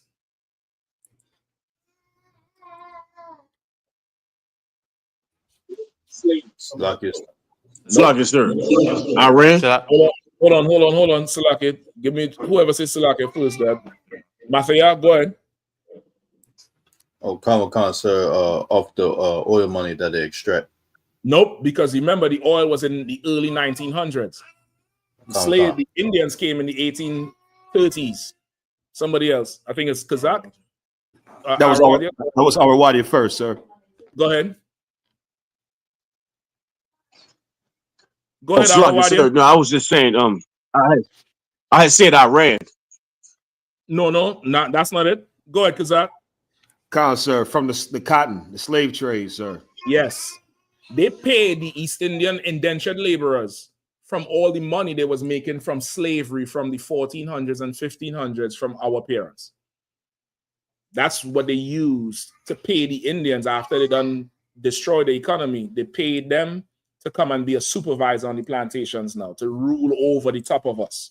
That's how the Indians end up in the East Indians end up in Guyana. They run Guyana now, even though Guyana is in South America, but it's considered part of the Caribbean because of the Benjamites that live there. Are they Asher or are they Benjamin? Okay, there's Asherites in Guyana, but Guyana is largely East Indian. It's probably 40% East Indian, maybe 20% or 30% Benjamin, and the rest is a mixture of Asher and Chinese and everybody else. But there's the other parts of South America is strong Asher. But Guyana has been Benjamin for the longest. You get the point? But it's run by East Indians. All the Caribbean islands with the East Indians, that's how they in charge there. You get the point? That's because they got paid. They got a deal. They made a deal with them. Just like America would make a deal with Afghanistan after they mess up the damn country. They bring them over and put them in Virginia and get them brand new credit, houses, everything, and let them be. They did the same thing to us and put them over the top of the brothers and sisters in the Caribbean, right? So now, as they're there, afterwards, Britain is enjoying the Industrial Revolution for all of the 1800s, still doing trade. Yo, we hear Iran got some oil. Let's form a company, go down there, explore. They work it, screw over Iran, get all the rights. Not all the rights. They buy out majority of the Iran oil industry and kept it for themselves for about 50 years. Let's just call it 50. It's about 38 years. Let's just call it 50. Now, when Iran first thought they had oil, they called Britain to invest. That's what we just read with the Darcy Company, right? In fact, keep reading. I'm gonna get to you with that. Keep reading. Financial benefits. The company generated enormous profits, which were largely shared by the British Treasury and shareholders, but disproportionately benefited British interests over the Iranian government. Growing Iranian dissatisfaction. So that's it. So now the upper class was getting money, but the rest of Iran wasn't getting no money. Go ahead.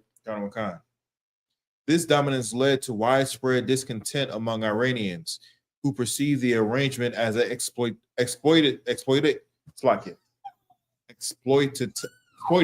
Where you at? Financial benefits or growing Iran? Okay, go ahead. And few calls for nationalization to gain greater control and a larger share of the profits. Right. Now, Britain took down near all the profits from them. They wanted more of the profits for their own because this is their oil. Rightfully so, they find it there.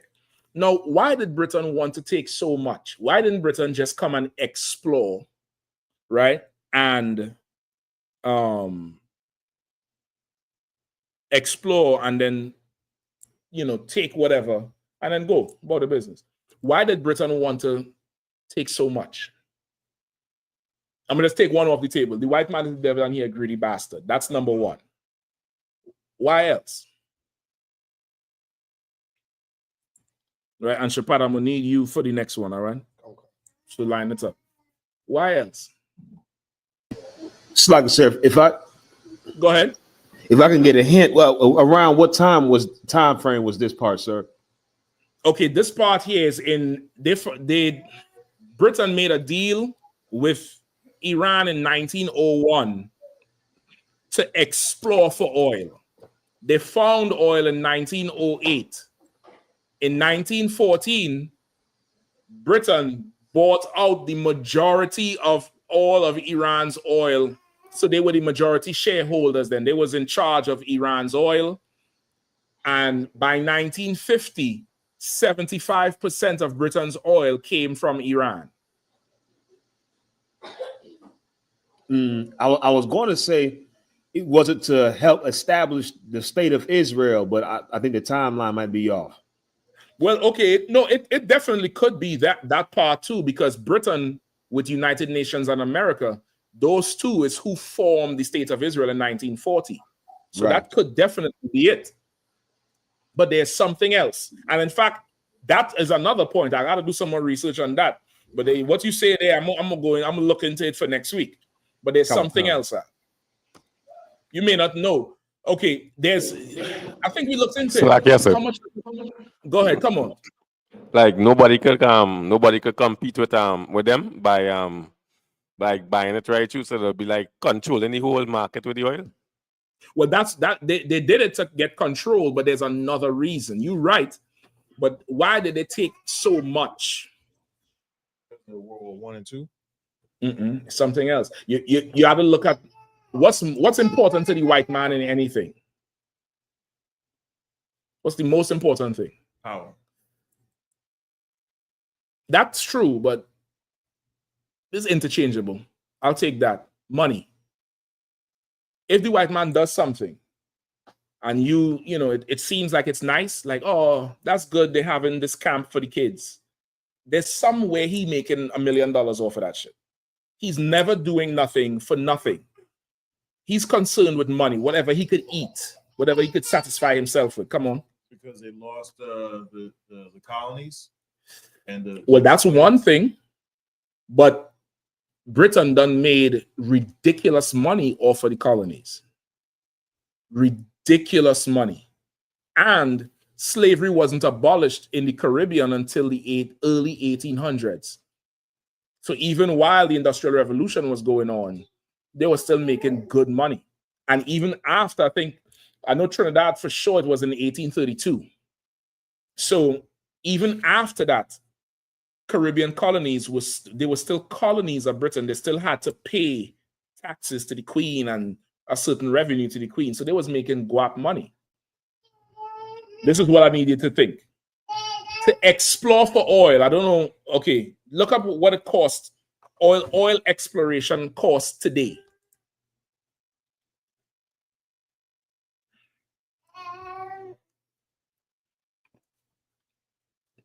Whoever finds it, just read it.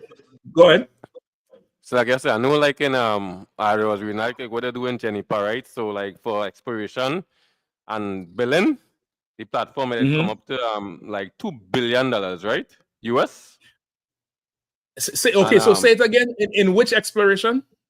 Like exploration, like searching and all the drilling everything. Yep. 2 billion and 2 billion and to build the platform. So everything building the platform and exploration, 2 billion US. 2 billion US. I could take that. That sounds kind of about right. And that could be for a field or just for one well.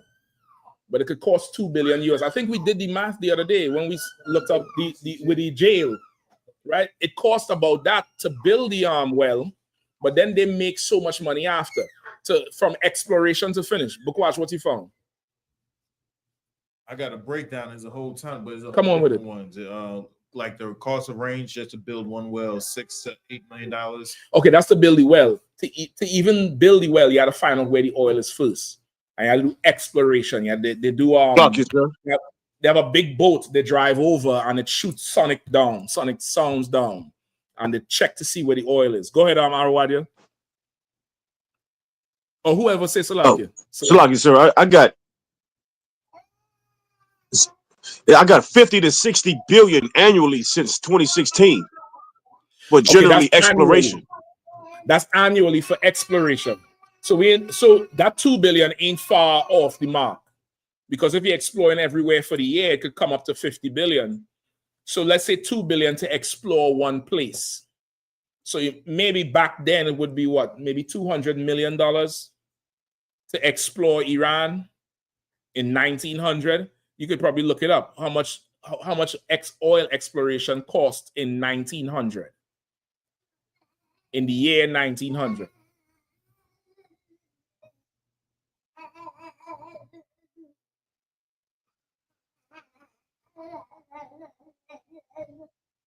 What you seeing? Again, another just a breakdown. Is there anything with the exploration? Anybody else could look it up too to help the brother out for time's sake. How much did oil exploration cost in the year 1900? Today we could tear 2 billion to 50 billion. What do you have?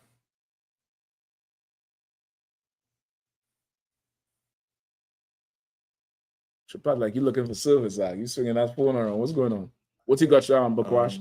I got specifically for Iran was in 1908 $500,000. 500,000 US? 500,000 pounds. 500,000 pounds at that time, right? To explore in 1908? Or in 1908 they already found it. Okay, let's say, but they started searching in 1901. Is that correct from the article? So for 7 years, they're spending 500,000 pounds. 500,000 for 7 years is what? 3.5 million?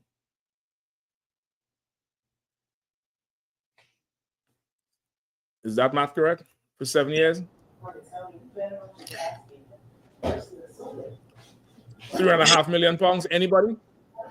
So like I got for the equivalent for the oil exploration for that time would be 48,700,000 back I'll then. take that. That's pounds or US dollars? This is US dollars, sir. US dollars. Where did England get that money from to invest into Iran? Where did they get the money from? Slavery. Say it again. Slavery. Why you say it so quiet? Like it's a shameful thing. Huh? You shame that they use the slave money, that they use criminal money?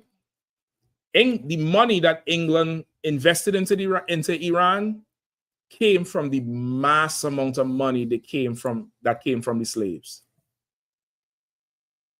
Iran's modern oil industry was built on slave money. Give me the article you have.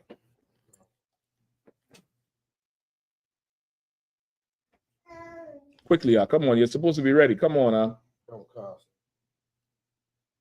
While direct large-scale investment in Iran stemming directly from transatlantic slave trade is not explicitly mentioned and to provide search results, there's evidence suggesting an indirect connection. So now this is what they're saying. They're saying while the expenses from the slave trade from Britain is not explicitly mentioned in the investment into Iran, there is a connection. Now, why is it not explicitly mentioned? Why is it not explicitly mentioned in Britain's investment in Iran in the turn of the century, 1900? Salagi, sir. I'm gonna come to you, because I go Chapat. Like he was reading in the scripture, the Lord will make us be forgotten. And that's a good one. I'll take that. That wasn't what I was thinking about, but I'll take that. That's a good one. Because that nobody wants the shame of knowing their wealth was built off of a crime of the atrocities of slavery. That's it. How you go into the bank and they say, well, where you get this money from? I stole some people. It's like anybody, let's say you're selling drugs. You're not, when they ask you where this money come from, you ain't gonna say it come from the block. You had to launder that shit first. You had to have some kind of business somewhere to clean that money and then say it come from the business. But this is criminal money they done took and invested into Iran. That's how they was able to blow up Iran's oil industry and make it what it is. Read the article some more. Okay. British profits from slave-related activities. The transatlantic slave trade significantly contributed. How they contributed? Significantly. How? Significantly. I thought it wasn't explicit. Read it one more time. Come, sir. The transatlantic slave trade significantly contributed to the British economy, generating substantial profits for individuals and industries involved. So the transatlantic slave trade significantly contributed to Britain's economy.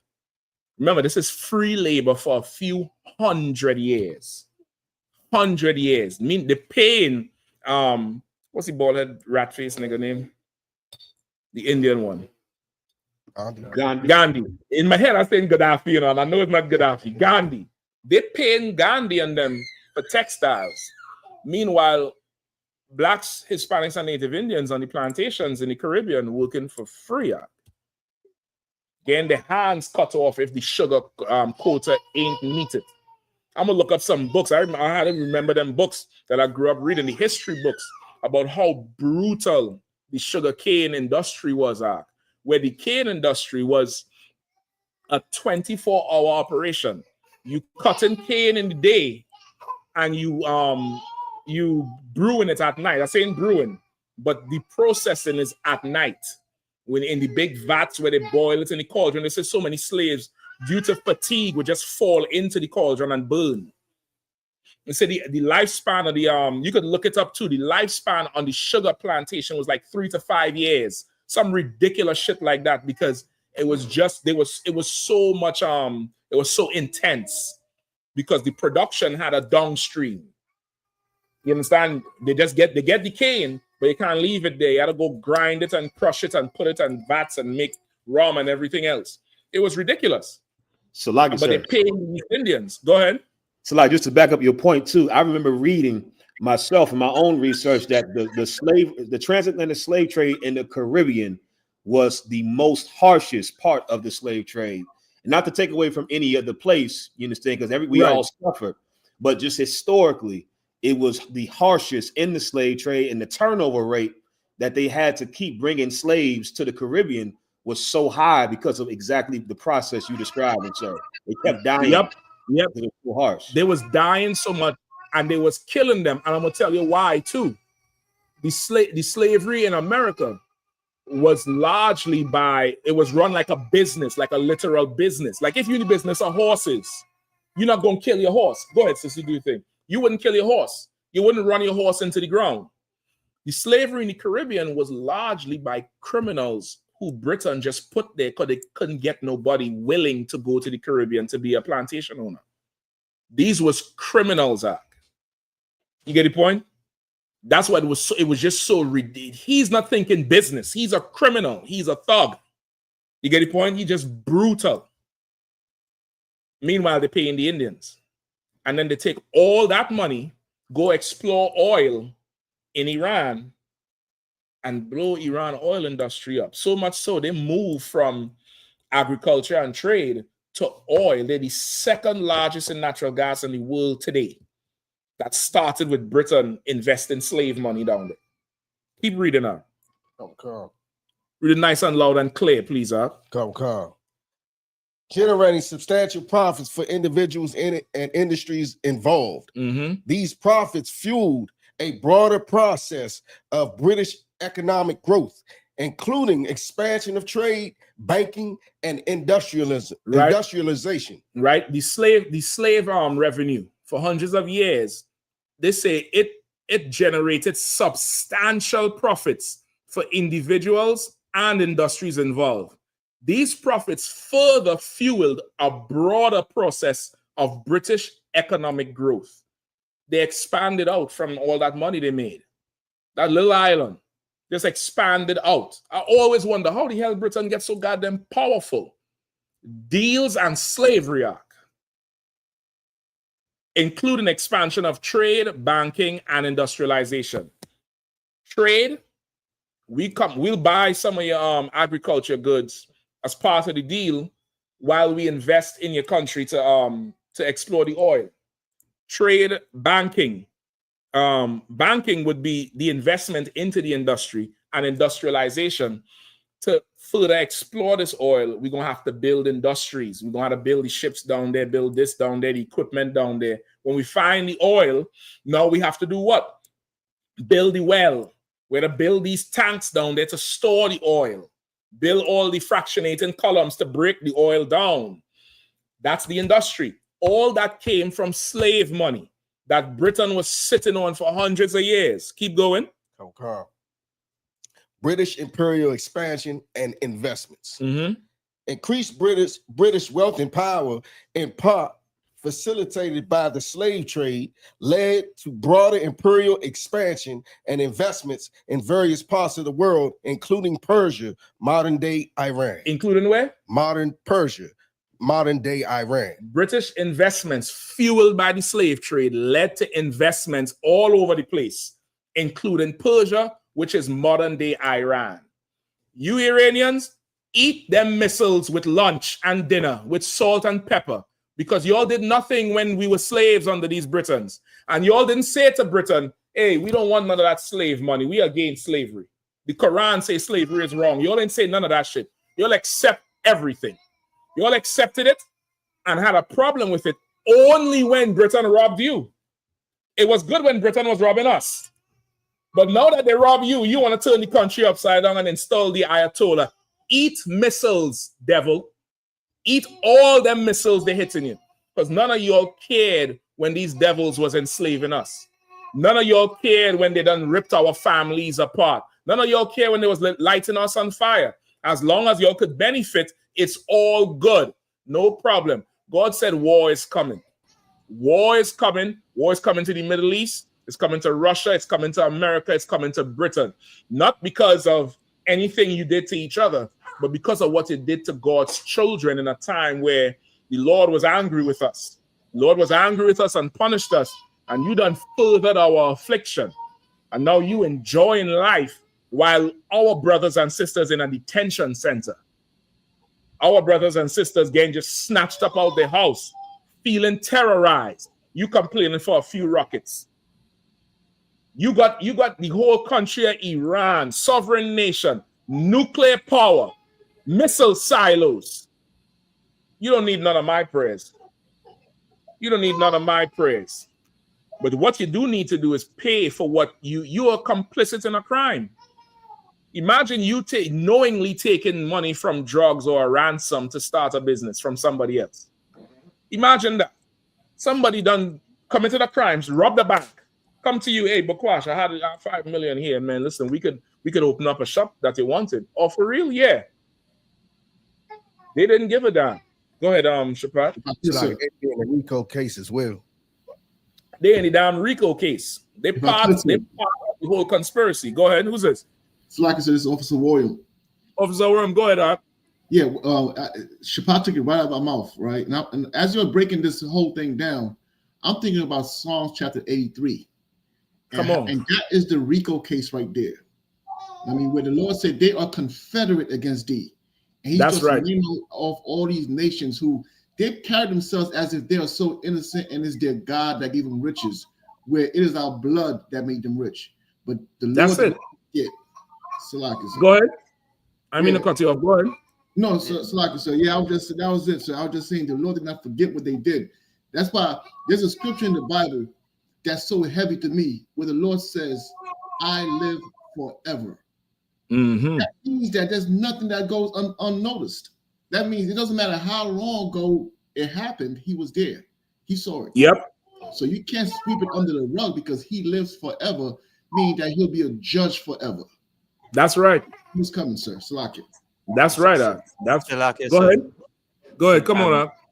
Salakia, sir, this class again is like, a case being cracked straight open. No And, just like, where it's been witnessed right here. And again, as you see, the angels and them already had records of this. And to see, what our people, face, no wonder they could come now and as you say, our oppressors come and say, hey, they keep on pushing this. And this is something that a norm.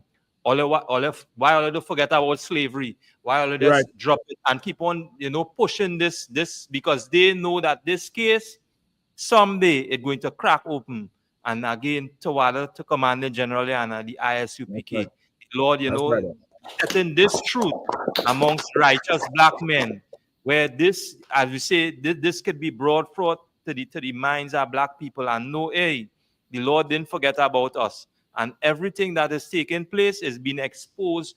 The whole earth seeing it right now. And, just as you say, now is the time for us, to do get involved in what is taking place right now. The Lord doing something right now. And we should be focused on our nation and our people to gather ourselves together. Yes, sir. You right, Doc. You right, Doc. This is what we should do. We should help our father do his job. That's right. You have a father and he cutting the grass. You go out there and see if he needs some water. See if he needs, something. You get the point? He's doing a work in the earth right now. You should help him. You shouldn't be praying for him to stop cutting the grass. You shouldn't be praying for him to stop fortifying the house.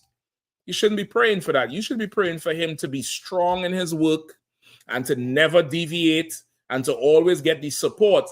Because, brother, these nations, to these nations, we are like, a bale of hay, or we're absolutely nothing to them.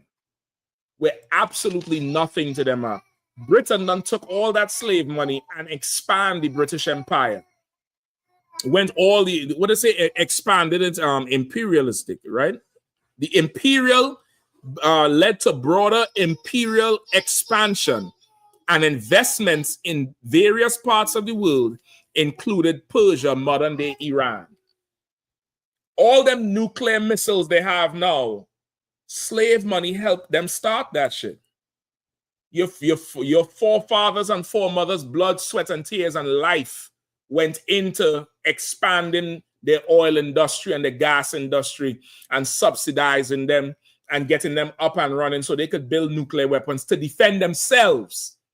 Meanwhile, we can't defend ourselves. Anybody could come in your house and snatch your children up, snatch you up, snatch your rib up, snatch anybody up and take them anywhere in the name of ICE. Where our slavery don't count for nothing. And yet still some Christian is going to be praying for peace. There's no peace to pray for. We pray for war. Let me get one scripture just with the time, all right? Let me get 2nd Ezra. And from here, go into all your World War scriptures. All your Valley of Jehoshaphat scriptures, I will bring them down. I'll plead with them down there. The Valley of Decision. I'll beat your plowshares into weapons of war and stuff like that.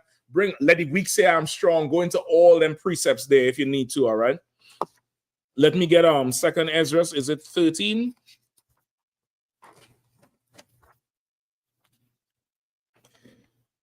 Give me 2nd Ezra 13. 29. Let me get that. Kazak, you there? Who's gonna read it? I got it, sir. No sweat. Salak, go ahead, Kazak, please. Okay, Kawakan. 2nd Esdras, chapter 13, verse 29. Behold, the days come when the Most High will begin to deliver them that are upon the earth. And we in them days right now. The days will come when the Lord will begin to do it. And he's starting to do it. He's starting. Them scientists who be watching out into space, they say that they're seeing some big sphere. They can't tell what the hell it is. And they can tell some energy coming from it. They don't know what the hell this thing is. They can't figure it out. They done seen it out of nowhere. They're talking about all the things they're seeing in the sky. The FBI had to release the UFO files. The Pentagon, all of them released them UFO files. The Lord is beginning to deliver the earth, right? America going through a ton of heat wave, heat all over the place. So I just say Trinidad underwater. It's just rain for the past 4 days. Keep going. Kawakan, verse 30. And he shall come to the astonishment of them that dwell on the earth. They're gonna be shocked. They're gonna be astonished because he gonna come as the same nigger who they done sold into slavery and oppressed and demolished for years and made money off of. They're gonna look in the sky and see the same image. Go ahead. Kawakan, verse 31. And one shall undertake to fight against another, one city against another, one place against another, one people against another, and one realm against another. And when he begins to visit the earth, they will undertake to fight each other. One place against another, one city against another, one nation against another, one realm against another. And that's what's going on now. Trump done getting the whole business of war. He had to stop Ukraine and Russia. Then he came in with Israel and Palestine. Now it's Israel and Iran. He on the TV yesterday. They don't know what the fuck they're doing. You're stressing Trump out. I ain't never seen him so stressed. He can't fire nobody. Usually he is, you're fired. You're fired. He's like, you understand? They don't know what the fuck they... And then he walk off like he a nigga. He walk off swinging. You're stressing the old poor Trump out, man. Go ahead. So I guess He's gonna need some of that ketamine that Elon Musk was on. That's what he fucking gonna do. You know what's so amazing about this? To all these big head Christians and them, they're actually here, you know, what is called quote unquote a person in a high place use foul language on as you say on TV now. You never witnessed that because now it's like everybody in shock because now to them that cuss word, a person in a position like that, so not supposed to be to use it. And this is where you're seeing the face of social media right now because they keep on playing it over and over again. So it's a shock to them. I'm glad they're playing it out. I'm glad they play. I'm just waiting for the journal to say, all right, you'll say what the fuck you all want on the street. I'm gonna be at let them all out. That's right. The whole time speaking gonna be, all right, DC, Shalom, with the Israelite School of UPK. It's about 10 minutes. And that's my time, your next speaker. That's right. It's going to be a bleep for about 20 minutes. Right. Keep reading. Khan, verse 22. And the time shall be when these things shall come to pass, and the signs shall happen, which I showed thee before. And then shall my son be declared, whom thou sawest as a man ascending. Right. When these things come to pass, the Lord said they will see Christ appear the same way how you saw him ascending into the cloud. When the chariot picked him up in the book of Acts, you're going to see him the same way in the cloud, not with one chariot, but according to the Bible, it said 200 million angels, 200,000 angels. He's going to come with an army of niggas. Like they're worried about Iron Dome and nuclear capabilities. All that shit going in the trash when Christ returns. Right. All right. Let me see where we at. Go ahead. Khan, verse 33. And when all the people hear his voice, every man shall in their own land leave the battle they have one against another. And an innumerable multitude. Go ahead. Khan, verse 34. And an innumerable multitude shall be gathered together, as thou sawest them, willing to come and to overcome him by fighting. Right. They're going to be fighting each other just like what they're doing now. Letting off bombs when they ain't supposed to. I don't understand what Trump mad about. America made how much treaties with the native Indians? Over 160 some treaties or something like that? Or even more, right? 200 and something. And broke all. You just said you giving them 2 weeks. In 2 days, you fire bullets. Now you mad because Iran do it in 1 hour? You devils teach each other how to be criminals, how to be dishonorable. You was just dishonorable over the earth. Now what? Israel can't be dishonorable? You think a white man gonna let you be more dishonorable than him? Whatever you doing, he has to be more dishonorable than you. He has to. He has to go there with it. Keep going. No, Sulaki, at that time now, when they're fighting each other, Christ return, they're all going to stop fighting each other and they're going to turn to fight him. They're going to try to overcome him by fighting. Why they have to overcome him? We're about to read it. They're trying to overcome him right now. They're trying to fight the spirit of Christ in the earth, which is what's in the Israelite School of UPK. They're trying to stop that because they know what's coming. Let me let Arawadia get in a little bit, Kazak. Arawadia, you there? Khan, sir. 2 out of 2. Khan, I'm here. Go ahead. I'll take it from verse 35. Khan, I got it, sir. Go ahead. Verse 35. Verse 35.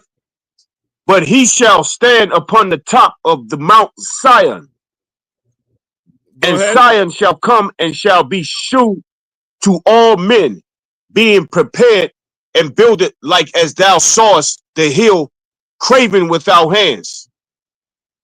Right? Now, Christ gonna stand on Zion, and Zion gonna come and be prepared. Hold on 1 second up. And Zion gonna come and be prepared, man. And that's Israel. That's who we building. We building the kingdom of heaven. We building that 144,000 plus those who help. That's what's going to be presented before Christ. So in the vision, you would see these nations fighting each other. Then something come from the sky and they stop fighting each other and turn to fight the sky. Then you're going to see another vision where when Christ is standing on Zion and the multitude gather among him. And they're going to be, everybody going to know these is his people. Keep reading.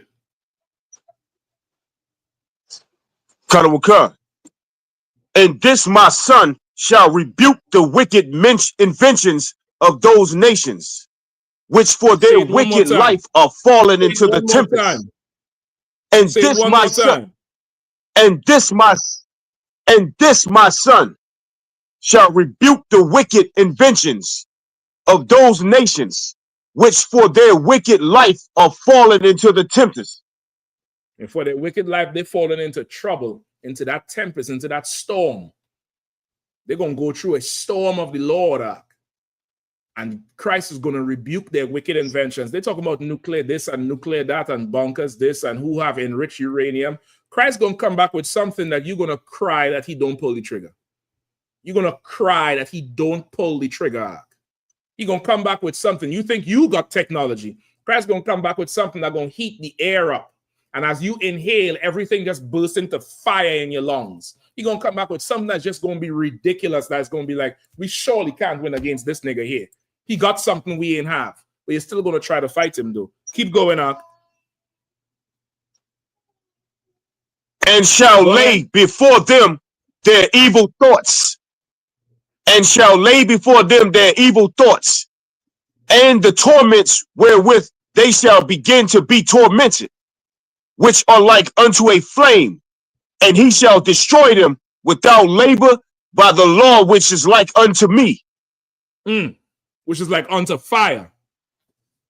Listen, this right here, this is exactly what Officer Sawap was just saying.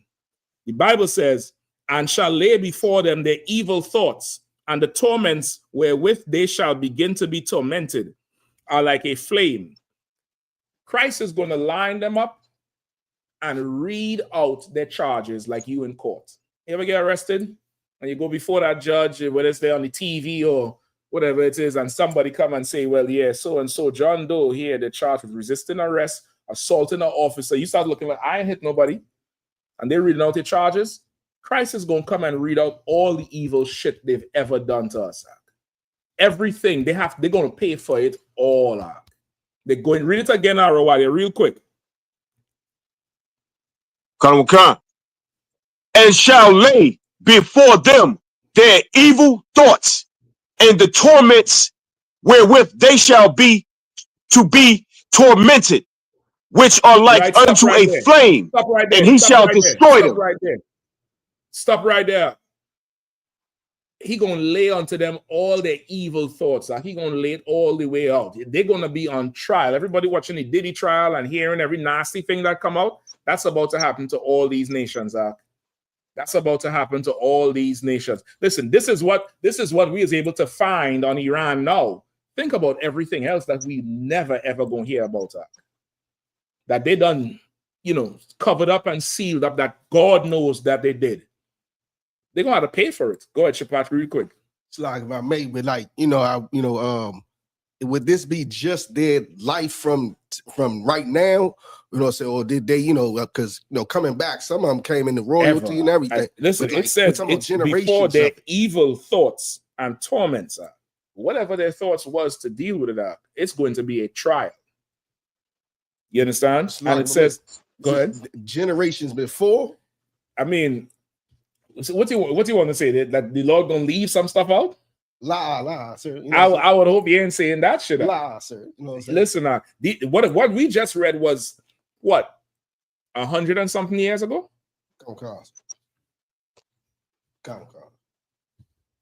If I could, it's sir. going to be there. It's going to be laid out. Somebody say something. Come on, sir. It's Officer Williams, sir. Yeah, go ahead. To add to that, sir, hell, we paying for what happens for generation before. Exactly. We paying for shit we ain't even know about. Your life is hard for some shit your forefathers did that you didn't even know they did. You didn't know nothing until they came into the truth. That's when you realize, oh shit, yeah, that's why this is happening. All of a sudden, you're less angry. Now you know, okay, yeah, I did some foul shit in the past. Get the point? Yeah, you're all laughing now because you know, right? And then it says, and he shall destroy them. Go ahead. If I could, sir, as Officer Roger is reading that, I'm just thinking about the relief that's going to come off the shoulders of our Hispanic brothers and sisters sitting in those concentration camps. When judgment comes for a wicked bastard, somebody who has the power to judge them, it's like all of a sudden I'm sitting in a concentration camp and realizing, okay, I do matter. Yep. I do matter. And there is a God that could judge. So this time in the concentration camp was not in vain, because now I'm going to be shown mercy and somebody else is going to be judged. Exactly. And it's so strong to have somebody come back for you in that manner, with all vengeance and all aggression, and bringing who's guilty to justice. You get the point? Like I brought out earlier in the class, they say in that county up there, it's not against the law to have an apartment building you're renting out without no AC. So there's nothing they could do to the landlord. In this kingdom, what's law is not always what's just and righteous. That's just their law. In our kingdom, justice is going to be righteous. It's going to be right, because we don't operate only on the letter of the law, but also the spirit of the law. You get the point? It says here, and he shall destroy them without labor by the law, which is like unto fire. What does that mean? He shall destroy them without labor by the law, which is like unto fire. What does that mean? Break it down.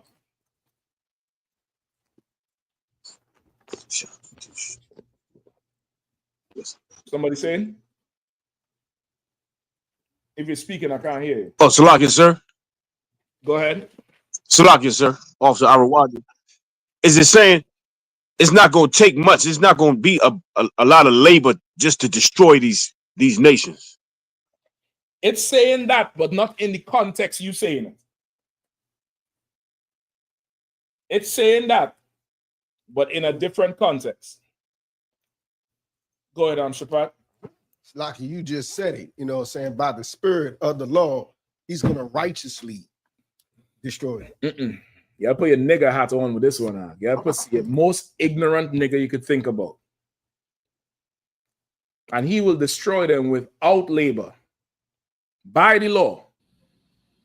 He gonna be just when he do it. It's gonna be by the law. The sister, take the mic to the sister real quick. He gonna do it by the law, but without labor. Go ahead. It's not gonna be no thought to it. What's another way of saying it? You're right. What say? You gotta say how niggas say it today. How niggas say it today. Some. Since I needed to do this, and you say, Slack, sir. I try to give it to you without, but you're right though. You're absolutely right. Because come on, I'm gonna come to you, warrior. No sweat. No sweat, or a warrior. He's gonna make quick work of them. It's gonna be light work. Man, that's light work. He gonna destroy them without labor. That's in the Bible. He gonna destroy, man. That's light work, man. That ain't nothing. I ain't even gonna break a sweat. I ain't even gonna break a sweat with this thing right here. It's gonna be light work. Say less. Oh, that's it. Say less.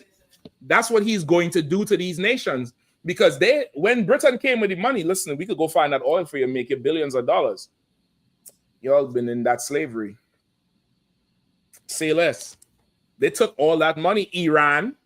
You didn't run from that money, Iran. You took all that money and got rich and wealthy. Take them missiles too. Take it. Swallow it down. Drink it down. Enjoy it because you earned it. You earned it. While we were suffering, you benefited off of our sufferation. You earned it. Don't complain. Don't cry. Call Allah. Let's see if he answers. Call him. You have him on the phone? I have his number right here. Call him and see if he answers. With that plastic class over, the priest and officer should back that.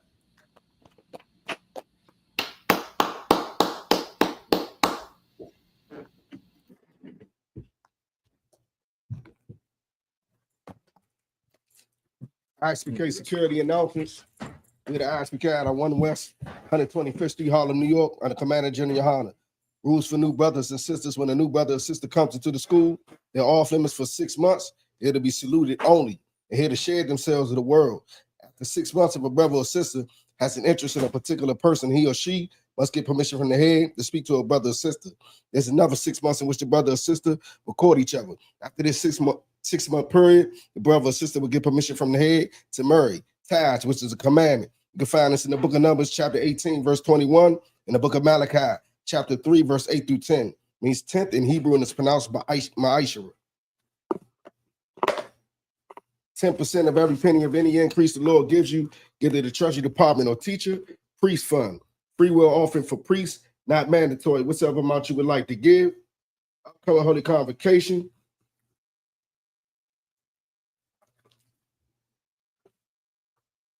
Yeah, we got. Memorial blowing of trumpets, first day of the 7th month, Sunday the 21st of September, 2025. You can find this in the book of Leviticus, chapter 23, verse 24 through 25. Also, we in cookout season. We got the North Fayetteville.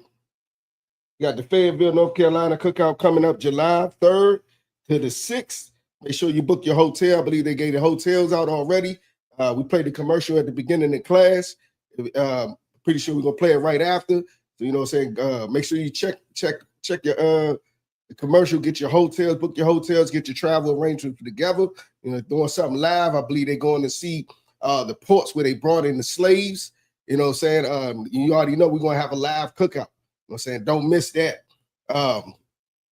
Also, we got the Midwest Fire Weekend in Chicago, Illinois, July 31st through August the 3rd. The Harlem, New York cookout, the headquarters cookout, September the 5th through September the 7th. The West Coast California cookout, October the 2nd through October the 5th. And the Down South Houston cookout, October the 30th through November the 2nd. You know what I'm saying? Anybody wanted to add anything else? Talk about North Carolina. Sir. Remember, I can be out and check on social media such as ISUPK.com, Facebook, Twitter, YouTube, and so on for I.S.U.P.K events and materials. If a brother wants to be a true man in school, you should start wearing all black, which includes black boots, black shirts, black pants, black headband, and scarf. And with that, I say I.M.I.T.M, which means to stand. We'll give a courtesy salute to the teacher. University of Shabbat.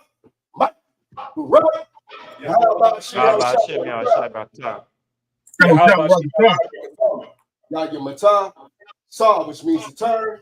This is you may stand. Mighty. We'll give a courtesy salute to the sisters. May the victory of Mount Shabbat. No, Shamala Tanba. Yahanna, Yahanna, back to Smith.